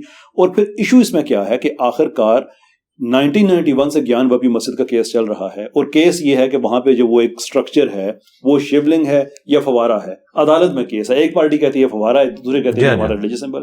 تو اگر اس نے یہ کہا کہ جو ہمارا کیس ہے عدالت میں کہ ہم اس کو فوارہ سمجھتے ہیں, اسے پروگرام میں بیٹھی تو اس میں گستاخی کہاں سے؟ کوئی گستاخی نہیں. مسئلہ پتہ کیا ہوا ہے, جو اس نے وہ شعر مزے لے لے کے سنایا اس پہ وہ پرووک ہوئی ہے اس شعر کے اوپر, اس سے 2 دفعہ پہلے وہ کہہ چکی تھی, بے شک کہہ چکی تھی, وہاں کوئی پوائنٹ تو چاہیے تھا نا. اس نے ایکسکلوسیولی تو خود سے سو موٹو لیتے ہوئے اس جملے کو نہیں یوز کیا, سٹارٹ وہاں سے ہوا نا, جب وہ شعر لے لے کے سنا رہے تھے اس نے کہا کہ پھر اگر آپ تم یہ بات کرو گے نا تو اسے پھر ایک یعنی آپ نے فل ٹاس دی, اس نے چھکا مار دیا. ہاں اگر ایبسولوٹلی وہ اس پروگرام میں شروع کرتی تو میں یہ کہتا کہ اس نے نہیں کیا, لیکن اس کا یہ مطلب نہیں ہے کہ اس کے یہ گستاخی کرنا جسٹیفائی ہے. میں نے تو اس گستاخی کے جواب دیے ہوئے, میں مطلب یہ چیز تو مان ہی نہیں رہا ہوں کہ مطلب کسی مسلمان کی یہ خواہش ہوگی کہ وہ گستاخی کرے. میں نے اس جو تسلیم صاحب تھے, یہ کون سے تھے, ان کی میں نے یعنی ایک بیوقوفی بتائی ہے کہ آپ یا تو ان کی مجلس میں بیٹھا نہ کریں, اگر بیٹھتے ہیں تو کوئی موقع نہ دیں کہ ایسی وہ بات کریں اور وہ اس کو پک کر لیں. وہ ان سے زیادہ سمجھدار تھی, اسے موقع مل گیا کہ اب یہ اس نے ایسے کیا, اس نے پھر وہی والی گستاخی کر دی. تو اس پوائنٹ آف ویو سے میں نے بات کی, نہ یہ کہ وہ مسلمان گستاخی کرانے بیٹھا ہوا تھا. یہ میں نے کیوں کہنا ہے, کوئی مسلمان اپنے نبی کی گستاخی کروانے نہیں بیٹھا ہوتا, اپنی بیوقوفی کی وجہ سے کرواتا ہے. جس طرح کے ہمارے مسلمان چند مٹھی بھر بعض اوقات ایسی غلط حرکتیں کرتے ہیں کہ جن کی پاداش میں پورا اسلام ڈیفیم ہو رہا ہوتا ہے, تو اس میں پھر اگرچہ ادھر بھی آپ پھر مجھے یہ کہیں گے کہ گورے یا یہودی تو 150 سال سے پلان بنا کے بیٹھے ہوئے تھے کہ وہ یہ کریں گے, تو ہم ان کہیں گے یار یہ ایک موقع نہ دیتے, کم از کم یہ موقع جو دیا ہے انہوں نے, ان کو خیال کرنا چاہیے تھا. ہو سکتا ہے یہ چیز وقتی طور پر ٹل جاتی, انہوں نے ان کو ایک فل ٹاسک دے دی. اگرچہ عین ممکن ہے کہ وہ موقع نہ بھی ہوتا تب بھی وہ کار گزرتے, جس طرح ہمارے ساتھ ہوتا ہے. تو میں نے اس پوائنٹ آف ویو سے آپ وہ پوری ویڈیو دیکھیں, اس پہ تھمبنیل پہ لکھا ہے گستاخ عورت, اس کی گستاخی کو گستاخی کہا گیا, جواب دیا گیا. آپ زیادہ سے زیادہ یہ کہہ سکتے ہیں کہ وہ آؤٹ آف کانٹیکسٹ جو کلپ کاٹا ہوا ہے تو اس میں نعوذ باللہ کوئی اسلام کو کوئی نقصان نہیں ہوا. صرف یہ کہہ سکتے ہیں کہ کسی مسلمان کے بارے میں یہ ہو گیا کہ لوگوں نے کہا کہ اس نے گستاخی کروائی ہے, حالانکہ میں نے یہ نہیں کہا تھا. میں نے کہا اس سے مس ہینڈلنگ ہوئی ہے, اسے وہ مزے لے لے کے وہ شعر پڑھ رہا تھا. میں نے اس کی بعد میں کلیریفیکیشن بھی دی تھی کہ آپ وہ ویڈیو خود دیکھیں. آپ اپنی اس ریپوٹیشن کے بارے میں کچھ کر سکتے ہیں کہ جتنے لوگ اسلام کے بارے میں منفی رائے رکھتے ہیں, جہاں طاقت کا موقع ملتا ہے طاقت یوز کرتے ہیں, جہاں زبان کا موقع ملتا ہے زبان یوز کرتے ہیں, آپ ان سب میں مشترکہ طور پہ فیورٹ ہیں. آپ ایک پبلک فگر ہیں. جس طرح کے میں ادھر جس طرح کے ڈاکٹر اقبال صوفیوں میں, ملحدین میں اور جہادیوں میں یکساں مقبول ہے. جس طرح کے ڈاکٹر اقبال کو صوفی بھی کوٹ کرتا ہے اور جہادی بھی کوٹ کرتا ہے, اور عام مولوی بھی کی محمد سے وفا تو نے تو ہم تیرے پڑھتا ہے, خواہ وہ خود بے وفائی کر رہا ہو. تو اس طرح ہو جاتا ہے. لیکن میں آپ کو بتاؤں ڈاکٹر اقبال کی تو تھاٹس اس طرح بدلتی گئی نا. میری وہ ایک ہی ویڈیو میں نے تھوڑا تھوڑا سب کو ایڈریس کر کے ایک پوائنٹ تک پہنچا ہوتا ہوں. یہ مستقبل میں بھی ہوگا, اس کی وجہ یہ کہ میرے دشمن بہت زیادہ ہے, وہ یہ کریں گے. اس کا تو میرے پاس کوئی علاج نہیں ہے. میں آپ کو ایک جملے میں بتاتا ہوں, پھر آپ اپنی بات مکمل کیجئے گا. پاکستان میں اگر قادیانیت کا علمی رد کسی بندے نے کیا ہے وہ مولانا مودودی ہیں, اور انہیں سزائے موت ہوئی تھی اس کی وجہ سے. وہ تو اینڈ پہ جا کے معافی ہوگی, لیکن ان کے اوپر کیا الزام لگا, ایک مودودی تے 100 یہودی. مجھے انڈیا سے ای میل آئی کہ یہاں ہمارے علماء نے تقریر میں کہا کہ وہ قادیانیوں کا ایجنٹ تھا. میں نے کہا یہ پاکستان میں گالی ہے, کسی کو بھی دی جا سکتی ہے. اس شخص کو کہ جس نے سب سے زیادہ علمی کام قادیانیت کے خلاف کیا, اور بعد میں بھی آپ کو پتا ہے جماعت اسلامی نے غلوف کے درجے تک قادیانیت کے خلاف کیا ہے. یہ جتنے سٹیکرز یونیورسٹی کے اندر چھپے ہیں جو کہ قادیانیوں سے لین دین منع ہے, اور ان کی پوری کمپنیوں کے نام لکھ کے, یہ سارا کام جماعت اسلامی کے انڈر ہوا ہے. غلوف کے درجے تک یہ معاملہ گیا ہے. لیکن انہی کے بانی کو انہوں نے کہا یہ قادیانی ایجنٹ. تو اس کا کوئی علاج نہیں ہے, کیونکہ دوسروں کو تو ہم روک نہیں سکتے. ہاں میں اپنی کلیریفیکیشن, میرے خیال آج آپ نے جتنی باتیں کی ہیں میں نے بھانگے دول اس کے بس آخری سوال اس ٹاپک پہ, آخری سوال کے آپ مطمئن ہیں اس بات سے کہ جو علماء حضرات ہیں عمومی طور پہ آپ سے اختلاف رکھتے ہیں اور جتنے اسلام مخالف ہیں وہ عمومی طور پہ آپ سے اتفاق رکھتے ہیں. You are satisfied with that? نہیں بالکل نہیں. میں صرف آدھی بات کے ساتھ ایگری کرتا ہوں کہ علماء مجھ سے اختلاف رکھتے ہیں اور انہی علماء کی جو پبلک ہے وہ جب ان کی تقریر میرے خلاف سنتی ہے وہ مجھے سنتی ہے, سننے کے بعد وہ اپنے علماء کو چھوڑ جاتی ہے. یہ میری بہت بڑی کامیابی ہے. آپ کے سامنے میں نے آج بھی ریئل ٹائم لیا ہے ڈیٹا. مجھے بتائیں ایک شخص آج تک دنیا میں جتنی تنظیمیں کامیاب ہوئی ہیں نا ان کے پیچھے بنیادی بات یہ تھی کہ وہ کسی فرقے کی گود سے نکلے تھی. تبلیغی جماعت آج اگر 168 ممالک میں پھیلی ہوئی ہے نا وہ دیوبند سے نکلی تھی. کروڑوں فالوورز کو پہلے ہی موجود تھے, مسجدیں ان کے پاس پلیٹ فارم موجود تھے. دعوت اسلامی اگر 40 سالوں میں اتنی کامیاب ہوئی کہ 150 ملکوں میں ان کا کام ہوا پہنچ گیا تو اس لیے کہ دنیا میں بریلویت موجود تھی, صوفیت موجود تھی. یار میری تو کوئی مسجد نہیں تھی, الٹا میں ان ساروں کے ساتھ ٹکر لے کے اکیلا کھڑا ہوا. یہ سچائی کی طاقت تھی کہ ان کی عوام ان سے تقریریں سن سن کے جب مجھے سنتی ہے, مثلا میرے نام میں مرزا کی وجہ سے انہوں نے قادیانی کہا. آپ کے علماء جن کے لیے آپ نرم گوشہ رکھتے ہیں ان کے گمراہ ہونے کے لیے یہی کافی ہے کہ انہوں نے میرے نام میں مرزا ہونے کی وجہ سے مجھے بار بار قادیانی کہا. میری نظر میں ایسے علماء کو میں کیسے سمجھوں کہ یہ اللہ تعالیٰ کے ریپریزنٹیٹیو ہے, جبکہ میں اس ادارے میں 19 گریڈ میں ریٹائر ہوں جہاں کوئی قادیانی جاب بھی نہیں کر سکتا. اور میں جب بھی غلام محمد قادیانی دجال کا نام لوں میں دجال کہہ کے کہوں. اور جو آج میں نے ایک بات کی تھی, جتنے لوگ ختم نبوت تحریکیں چلا رہے ہیں مجھے ان کی کوئی 2 ویڈیوز نہیں 3 ویڈیوز, ایک ویڈیو دکھائیں جس میں انہوں نے لسٹ کیا ہو کہ غلام محمد قادیانی یہ آیت کوٹ کرتا ہے اس کا جواب یہ ہے, یہ حدیث کوٹ کرتا ہے اس کا جواب یہ. اور ان کو تو حدیثوں کا پتہ ہی نہیں ہے تو فقہ کی کتابیں پڑھتے ہیں. میری درجنوں ویڈیوز ہیں غلام محمد قادیانی کے نظریات کو میں نے ایک ایک کر کے ڈسکس کیا. یہ کوئی نہیں ہوتا کہ جی وہ واش روم میں مر گیا تھا, وہ کانا تھا, یہ کوئی علمی رات نہیں ہے, یہ چھوڑ دیں. صحابہ کرام تعاون کے مرض میں مرے ہیں, اتنے بڑے بڑے پھوڑے ان کے اوپر نکلے ہیں, ابو عبیدہ ابن جرح, ٹھیک ہے, لیکن کیا ان کے مرتبہ ختم ہو گیا؟ یہ کوئی دلیل نہیں ہوتی, علمی رد کریں. میں نے کیا, اس کے باوجود آج بھی وہ کہتے ہیں قادیانیوں کا سپورٹر. وہ اس میں آپ سے اچھا میں بتا رہا ہوں یہ طبقہ وہ ہے. اب میں ان کے لیے نرم گوشہ کیسے رکھوں؟ تو بس وہی بات ہے کہ پیڑ پا لیا انہوں نے تو ٹھیک ہے, میں بھی اپنی عوام میں بات رکھوں گا, یہ بھی رکھیں, جو ون کرے گا اللہ کی بارگاہ میں. ان کے فالوورز آپ کی طرف آ جاتے ہیں. جی جی جی. کیا یہ امید رکھی جا سکتی ہے کہ پاکستان میں جو سیکولر سوشلسٹ لوگ ہیں آپ کو سننے کے بعد ان کے فالوورز بھی آپ کی طرف آ جائیں گے؟ آئے ہوئے ہیں اسلام پسند. مجھے بتائیں میرے پلیٹ فارم سے آپ نے ان لوگوں کے منہ سے بھی دینی باتیں سنی ہیں جنہوں نے کبھی دین کے اوپر ڈسکشن ہی نہیں کیا. میں اب ان کے نام نہیں لیتا ورنہ پھر لوگ کہیں گے کہ کسی کو, کتنے بڑے بڑے یوٹیوبرز جن کے منہ سے کبھی آپ نے دین کی بات نہیں سنی وہ گاڈ کو ڈسکس کر رہے ہیں میرے پاس بیٹھ کے, ٹھیک ہے, اسلام کو ڈسکس کر رہے ہیں. تو کم از کم یہ ہوا ہے نا, اس اعتبار سے آپ کو بھلے یہ بات بری لگے, میں غامدی صاحب کو بھی نعمت سمجھتا ہوں کہ ایک خاص طبقہ, میں نہیں سمجھتا, اچھا میں نے صرف پہلے معذرت کر لی تھی کہ اچھا ایک خاص طبقہ جو بالکل دین سے برگشتہ تھا, ایٹ لیسٹ ایک دھاگے سے انہوں نے کانسیپٹ آف گاڈ کے ساتھ لوگوں کو جوڑا, ایک سٹیپ طے کروا دیا, ایک سٹیپ. میں آپ کو بتاؤں, میں پی سی ہوٹل میں بیٹھا ہوا تھا لاہور میں, غامدی صاحب سے ملاقات, وہ وہاں رکے ہوئے تھے, 2020 کی بات ہے. تو ہم لابی میں بیٹھے ہوئے کھانا کھا رہے تھے. میں نے کہا کہ سر میں آپ کی پلیٹ میں آپ کے ساتھ کھانا کھاؤں گا. تو مجھے وہ منظر آج بھی یاد ہے, میں ابھی ایک لقمہ ہی رکھا ہے تو ایک بندہ سامنے اتنی بڑی داڑھی, پینٹ شرٹ پہنی ہوئی, کہتا ہے غامدی صاحب یہ دیکھ رہے ہیں یہ آپ کی وجہ سے. غامدی صاحب کو وہ مخاطب کر کے کہہ رہا ہے کہ یہ جو داڑھی میری دیکھ رہے ہیں آپ کی وجہ سے. میں بڑا حیران ہوا, کہتا ہے میں تو بالکل دین سے برگشتہ تھا, آپ کو سنا خدا کا کانسیپٹ ہے, میں نے آہستہ آہستہ اسلام کو اسٹڈی کیا, اب میں نے داڑھی. غامدی صاحب نے داڑھی نہیں رکھی, اس نے پوری اتنی بڑی داڑھی رکھی ہوئی اور وہ کہہ رہے ہیں آپ کی وجہ سے ہے. یہ پریکٹیکلی میں اپنی تو آپ کو ہزاروں مثالیں دے سکتا ہوں لیکن وہ پھر ایک سمجھ لیں کہ ایک شخصیت پرستی ہوگی. میں غامدی صاحب کی آپ کو مثال دے رہا ہوں, یہ پریکٹیکلی میں نے خود دیکھا ہے, نہ وہ اس کو جانتے تھے نہ میں جانتا تھا, لیکن میں آپ کو بتا رہا ہوں کہ ایک ایک سٹیپ طے ہوتا ہے. کتنے جو آپ کے پڑھا لکھا طبقہ ہے وہ ڈاکٹر اقبال سے متاثر ہو کے اسلام کی طرف آئے ہیں, اور وہ ڈاکٹر اقبال سے بھی پریکٹسنگ اسلام میں ان کو بھی پیچھے چھوڑ گئے. مثلا ڈاکٹر اسرار صاحب, وہ کہتے ہیں میں 5ویں کلاس کا اسٹوڈنٹ تھا, میرے بڑے بھائی نے مجھے جواب شکوہ لا کے دیا تو یہ شعر میرے دماغ میں چپک گیا. وہ یوں کر کے اشارہ کرتے تھے, وہ زمانے میں معزز تھے مسلمان ہو کر اور تم خار ہوئے تارک قرآن ہو کر.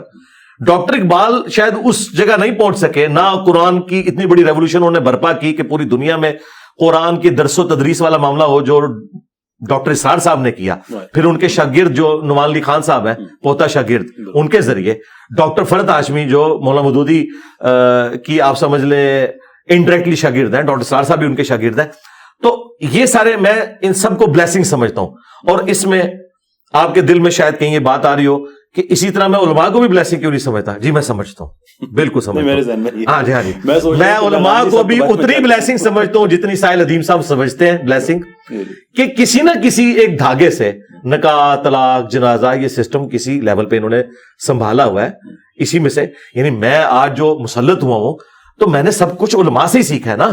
مطلب میں نے کوئی گوروں سے جا کے تو قرآن و حدیث کا علم نہیں سیکھا, میں نے انہیں کی بکس پڑھی. جی جی میں نے بالکل, ہاں جی ٹھیک ہے, میں اس کو بالکل کرتا ہوں.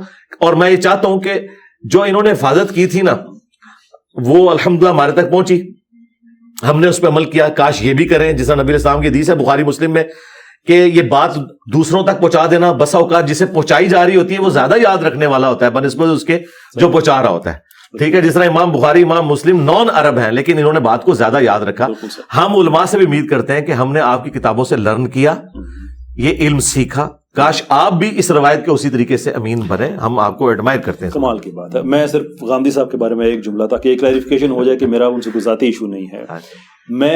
ہم جب ویسٹ میں دیکھتے ہیں کہ ہسٹری لوگوں کی یعنی کہ کس طرح سے چینج ہوئے, کرسچینٹی سے وہ کس طرح ایتھیزم کی طرف گئے, تو وہ کوئی اوور نائٹ تو نہیں تھا کہ سوئے اور اگلے دن وہ ایتھیسٹ ہو گئے. اس کے درمیان پوری ایک ڈی ازم کی موومنٹ تھی جو کنیکٹ کر رہی تھی. ایک اینڈ پہ کرسچینٹی ہے اور ایک اینڈ پہ ایتھیزم ہے. ڈی ازم کی موومنٹ میں جو دو تھیولوجیکل کانسیپٹس ہیں, ایمیننس اور ٹرانسینڈنس کا, وہ مکس کر دیے گئے تھے کہ ٹرانسینڈنس وہ چیز کہ جس کو آپ کو پتا ہے کہ وہ ہے لیکن آپ شعوری طور پہ اس کو مکمل طور پہ اس پہ احاطہ نہیں کر سکتے, اپنے علم کو اس پہ محیط نہیں کر سکتے. جیسے ہمیں پتا ہے کہ اللہ ہے لیکن ہم اپنے علم کو اللہ پہ محیط نہیں کر سکتے. اور ایمیننٹ وہ چیزیں کہ جس کو آپ عقلی اور شعوری طور پہ سمجھ سکتے ہیں.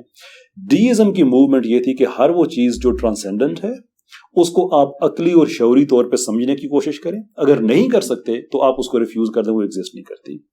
وہاں سے لوگ چلتے چلتے چلتے ایتھیزم سے ہر چیز کو اپنی عقل کے تحت سمجھتے وہ اور طرف نکل گئے ایتھیزم کی طرف. غامدی صاحب کی مجھے ایجوکیشن میں آلموسٹ وہی ریزمبلنس نظر آتی ہے کہ وہ ہر چیز کو کوشش کرتے ہیں کہ عقلی اور شعوری طور پہ سمجھا جا سکے, which simply is impossible. Belief کے بغیر آپ ایون ایتھیسٹ ہیں تو آپ نہیں چل سکتے, آپ کو بلیف کرنا پڑے گا, فیتھ رکھنا پڑے گا, اپنی ایبلٹی میں فیتھ رکھنا پڑے گا کہ آپ فینومنا کی انٹرپریٹیشن ٹھیک کر رہے ہیں. ریلیجس لوگ تو ہیں ہی بلیف والے نا, لیکن میرا ڈس ایگریمنٹ یہ ہے کہ there is far too materialistic interpretation of religion ان کی طرف سے, جو میں سمجھتا ہوں نہیں ہونی چاہیے. جو چیز ٹرانسینڈنٹ ہے وہ ٹرانسینڈنٹ. یہی میرا سر سید سے بھی اختلاف ہے جو کہہ رہا کہ اس طرف گیا لیکن واپس نہیں آ سکے. لیکن سر سید تو بہت آگے چلے گئے تھے. غامدی صاحب بھی اسی پر پتہ کیا, جب تک میں نے غامدی صاحب کے بارے میں یہی نظریات رکھتا تھا جب تک میں نے انہیں سنا نہیں. میں آپ کو مشورہ دوں گا, آپ انہیں سنیں. بہت سنا. اچھا, عام آدمی سے پوچھے نا تو کہتے ہیں غامدی صاحب پرویزی ہیں, حالانکہ وہ غلام پرویز کو گمراہ انسان سمجھتے ہیں. غامدی صاحب قرآن کے کسی معجزے کا انکار نہیں کرتے, اور سر سید ان تمام کی غلط انٹرپریٹیشن کرتا تھا. لیکن مرد اور عورت کا آپس میں ہاتھ ملانا جائز سورہ معاہدہ کے تحت. سرکار اب بات یہ نا, اب یہ اگر بات کھلی نا تو آپ کے دیوبند اور بریلوی علماء شکل نہیں دکھا سکتے. میں آپ کے کیمرے میں اسی کی وجہ سے ہالی ووڈ کی فلم کے اینڈ پہ ایک جملہ چھوڑ دیتے ہیں نا, میں چھوڑ کے جا رہا ہوں کہ غامدی صاحب جو نظریات رکھ رہے ہیں نا, جن سے آپ کو بہت زیادہ اختلاف ہے, جن میں ایک یہ چیز ہے, یا تو ہاتھ ملانے تک بات ہے نا, ہم فقہ حنفی کی کتابوں سے یہ چیز دکھائیں گے اور وہ ان کے شاگردوں نے ڈسپلے کرائیں گے. دیوبند اور بریلوی جو بڑے دشمن بنے غامدی صاحب کہ ان کے نزدیک تو دوسرے کی لونڈی بھی آپ کے پاس آئے نا تو آپ اس کے مطلب وہ میں بات مجھے کرتے ہوئے یعنی اس کے سینے پہ بھی ہاتھ مار کے سلام دعا کر سکتے ہیں. اور یہ ساری چیزیں انہوں نے ڈسپلے کرائی ہیں. اس کے بعد انہوں نے کہا جی انہوں نے چھوڑو, تسی اپنی گل کرو. میں تو دونوں کی کر سکتا ہوں, میں تو دونوں کو ایک نہیں, آپ نہیں کر سکتے, آپ نے پڑھانا ہے جا کے ان کے مدرسے میں, اور آپ نے یہ پوچھنا ہے ان سے یہ والا مسئلہ جب آپ پڑھانے جائیں نا. اچھا, ان کا جو آپ کو پتا ہے سب سے ہونہار جو اسٹوڈنٹ ہے وہ دیوبند کا پلانٹ ارتھ پہ جو بڑا عالم تھا نا, سب سے بڑا, وہ ان کا پوتا ہے سرفراز خان صفدر صاحب. اچھا, ان کا پوتا ہے عمار خان ناصر, وہ پروفیسر بھی ہے اور عالم بھی ہے, وہ پہلے درس نظامی ہے, اس کے بعد غامدی صاحب. جی, عمار خان ناصر نے وہ تمام غلاظتیں جو غامدی صاحب کے کھاتے میں ڈلی تھی وہ فقہ حنفی کی کتابوں سے دکھائیں گے اور ان سے پوچھیں کہ بتائیں کہ ان دونوں میں سے زیادہ غلیظ کون ہے. اور اگر آپ یہ کہتے ہیں یہ ہے, میرا اس سے اگین پرابلم ہے کہ یہ ہم سطحی لیول پہ گفتگو کریں بالکل ٹھیک ہے, لیکن میں آپ سے اس سے بہتر ایکسپیکٹ کرتا ہوں کیونکہ آپ کے پاس ریزننگ کی ایبلٹی بھی ہے اور ریلیجس بیک گراؤنڈ تو آپ کا. تو میں بتا رہا ہوں کہ غامدی صاحب بھی اسی مدرسہ سسٹم کے امین ہیں جو صدیوں سے چل رہا تھا معذرت کے ساتھ. میرا پوائنٹ یہ ہے کہ اگر ہم غامدی صاحب کی غلط چیز کو پوائنٹ آؤٹ کریں تو اس کا جواب ورڈ اباؤٹزم نہیں ہو سکتا. جو آپ بتا رہے ہیں کہ وہ لونڈی والی ساری باتیں یہ غلط ہے نا جی, لیکن اگر ہم یہ غامدی صاحب کی ایک بات کے سامنے رکھ رہے ہیں تو غلط چیز کو اگر جواز بنا رہے ہیں تو اس کا مطلب ہے کہ جس چیز کو ہم دفاع کر رہے ہیں وہ بھی غلط ہے. نہیں, میں یہ بتانا چاہ رہا ہوں کہ اس کی روٹس وہ ہیں. لیکن دیکھیں میں یہ کہتا ہوں یعنی غامدی صاحب کی روٹس وہ ہیں. اور میں بتاؤں غامدی صاحب کے خلاف سب سے زیادہ ویڈیوز میری ہیں. حیران کن بات ہے. اس پہ آپ کا اختلاف ہے کہ سورہ معاہدہ کی آیات کی روشنی میں وہ کہتے ہیں کہ گھر میں آپ شوقیہ طور پہ کتا رکھ سکتے ہیں. نہیں, ناٹ ایٹ آل. کتا پالنا, میری آپ ویڈیو دیکھیں. اور سرکار یہ کتے والی تو بات چھوٹی رہ گئی ہے. ایگزامپل کے طور پہ میں وہ بتا رہا ہوں اصل میں یہ ہے کہ یہ چیزیں چھوٹی ہیں. اگر آپ مجھ سے پوچھیں کہ غامدی صاحب ورسز علماء دیوبند اور بریلوی علماء, تو میں کہوں گا کہ غامدی صاحب کے جو بلنڈرز ہیں نا وہ چھوٹے ہیں. وہ عقائد اور نظریات کے اعتبار سے دیکھیں, غامدی صاحب چشتی رسول اللہ اور تھانوی رسول اللہ کے امین تو نہیں ہے نا, یہ لوگ ان کے امین ہیں. اچھا, اب رہ گیا پردہ, داڑھی, بائی نیم نزول عیسیٰ, میری ویڈیوز ہیں اور گھنٹوں پہ محیط ہے. میں نے ایک ایک پوائنٹ کا ان کا جواب دیا ہوا ہے. لیکن میں غامدی صاحب کو بہتر اس لیے سمجھتا ہوں کہ میرے لیے سب سے پرائورٹی والی چیز ہے توحید. غامدی صاحب قبر پرست نہیں ہے. بزرگوں کی والے یہ سارے معاملات, تصوف کے خلاف انہوں نے جو اعلان جنگ کیا ہے ان کے عقائد اور نظریات کے خلاف, اور ختم نبوت کے حوالے سے جس طریقے سے انہوں نے قادیانیوں کا علمی رد کیا ہے, یہ بہت بڑی بات ہے. میں یہ تعریف اس لیے کر رہا ہوں, صرف آپ کو بتانا چاہ رہا ہوں کہ جس طرح آپ ان علماء کی عزت کر رہے ہیں نا ان کی تمام کمزوریوں کے باوجود, جو شاید آپ کو ابھی پتہ نہیں ہے, میری ویڈیوز دیکھ کے شاید مزید پتہ چلیں, تو غامدی صاحب کی بھی مجھے مجبوراً عزت اس لیے کمپیریٹیولی کرنی پڑتی ہے کہ اگر میں تقی عثمانی صاحب کو حفظہ اللہ کہہ رہا ہوں نا, جو درس حدیث کے آخری سال میں یہ بتا رہے ہیں کہ امام حنیفہ کو گناہ دھلتے ہوئے نظر آتے تھے, تو میں تو 2 دفعہ حفظہ اللہ پھر غامدی صاحب کو کہوں گا جو ان نظریات کو غلط سمجھتے ہیں. رہ گیا پردہ اور اس طرح کی باتیں, یہ بعد میں آتی ہیں. اصل چیز اصولی جو ہے عقائد ہے. عقائد کے اعتبار سے غامدی صاحب کا کوئی ایک عقیدہ بتائیں جو عقیدہ ہو, بنیادی عقیدہ, توحید میں, ختم نبوت کے اندر, اس میں کوئی کرپشن نظر آتی ہے نا. یہ جو آپ بتا رہے ہیں کتا پالنا نہیں پالنا, چھپکلی مارنے, یہ وہ چھوٹی بات ہے. میں نے جو میرا بڑا اختلاف ہے, میں نے ان کو جو آگے میں نے عرض کیا کہ وہ دین کی انٹرپریٹیشن مٹیریلسٹک گراؤنڈز پہ کرتے ہیں. میرا اصل اختلاف یہ تو ایگزامپلز ہیں جو میں نے. اچھا ٹھیک ہے. اچھا, آخری سوال سر. جی سر. ہر انسان نے اس دنیا سے جانا ہے, آخرکار ہم سب نے جانا ہے. تاریخ نے کسی انسان کا یہ طے کرتے ہوئے کہ کیا وہ واقعی بڑا آدمی تھا یا نہیں تھا, اس نے ایک کرائٹیرین طے کیا ہے کہ اس انسان نے لیگسی کیا چھوڑی. اس کی وراثت, وہ بھلے علمی وراثت ہو یا کوئی اور ہو. ہٹلر اپنے زمانے کا بڑا آدمی تھا لیکن لیگسی نہیں ہے تو ہم اسے تاریخ کا بڑا آدمی نہیں مانتے. جولیس سیزر کو بھی مانتے ہیں اس لیے کہ اس کے دیے ہوئے نظریات دنیا میں آج بھی چلتے ہیں. تو لیگسی الٹیمیٹلی واٹ میٹرز. آپ اپنی کس طرح کی لیگسی چھوڑ کے جانا چاہتے ہیں؟ یہ جو لکھی ہوئی ہے جی, نبی کے جیسا ہے ہی کوئی نہیں, بابرت شاہی کوئی نہیں, یہ میری لیگسی ہے کہ آپ نے نبی علیہ السلام کو فالو کرنا ہے. کسی فرقے کے بزرگ بابے کی بات اگر نبی علیہ السلام کی تعلیمات یعنی قرآن و سنت سے ٹکرا رہی ہے نا, آپ نے پھر اس کا بڑا ہونا نہیں دیکھنا, وہ نبی سے بڑا نہیں ہو سکتا. اور یہ دوسرے والا شعر تو یہ الٹیمیٹلی ہے, یہ 30 نمبر پہ, جو مرنے سے پہلے اے مسلمان کر لے اس پہ غور, کتابوں کا خدا اور ہے بابوں کا خدا اور. پورا کانسٹیٹیوشن لکھ کے یہیں پہ جی یہ ہے, یہ یعنی ان چیزوں کو میں نے پریزنٹ کیا کہ نبی علیہ السلام نے حجۃ الوداع پہ قرآن اور سنت چھوڑی, غدیر خم پہ قرآن اور اہل بیت. تو ہم کہتے ہیں بکش مسلمان, یعنی میرے لیے اگر آپ کہنا کہ میں کیا ہوں تو میں بکش مسلم ہوں. بکش مسلم ہونے کی وجہ سے ہی میں غامدی صاحب سے بھی سخت اختلاف رکھتا ہوں, کیونکہ میں کہتا ہوں اگر آپ اہل سنت ہیں تو پھر اہل سنت یہ ہوں گے. اور بکش مسلمان ہونے کی وجہ سے ہی میں دیوبند بریلوی اہل حدیث کے ساتھ بھی اختلاف رکھتا ہوں اور اہل تشیع کے ساتھ بھی اختلاف رکھتا ہوں کہ کتاب میں جو آیا ہے من و عن اس کو اسی طریقے سے تسلیم کرنا ہے, نہ کہ یہ کہ واضح لکھا ہے ایاک نعبد و ایاک نستعین. اس کو پڑھ کے ایک گورا تو یا شیخ عبد القادر جیلانی مدد نہیں نکالتا, لیکن کروڑوں مسلمان قرآن کے پہلے صفحے میں آگے فیل ہو جاتے ہیں.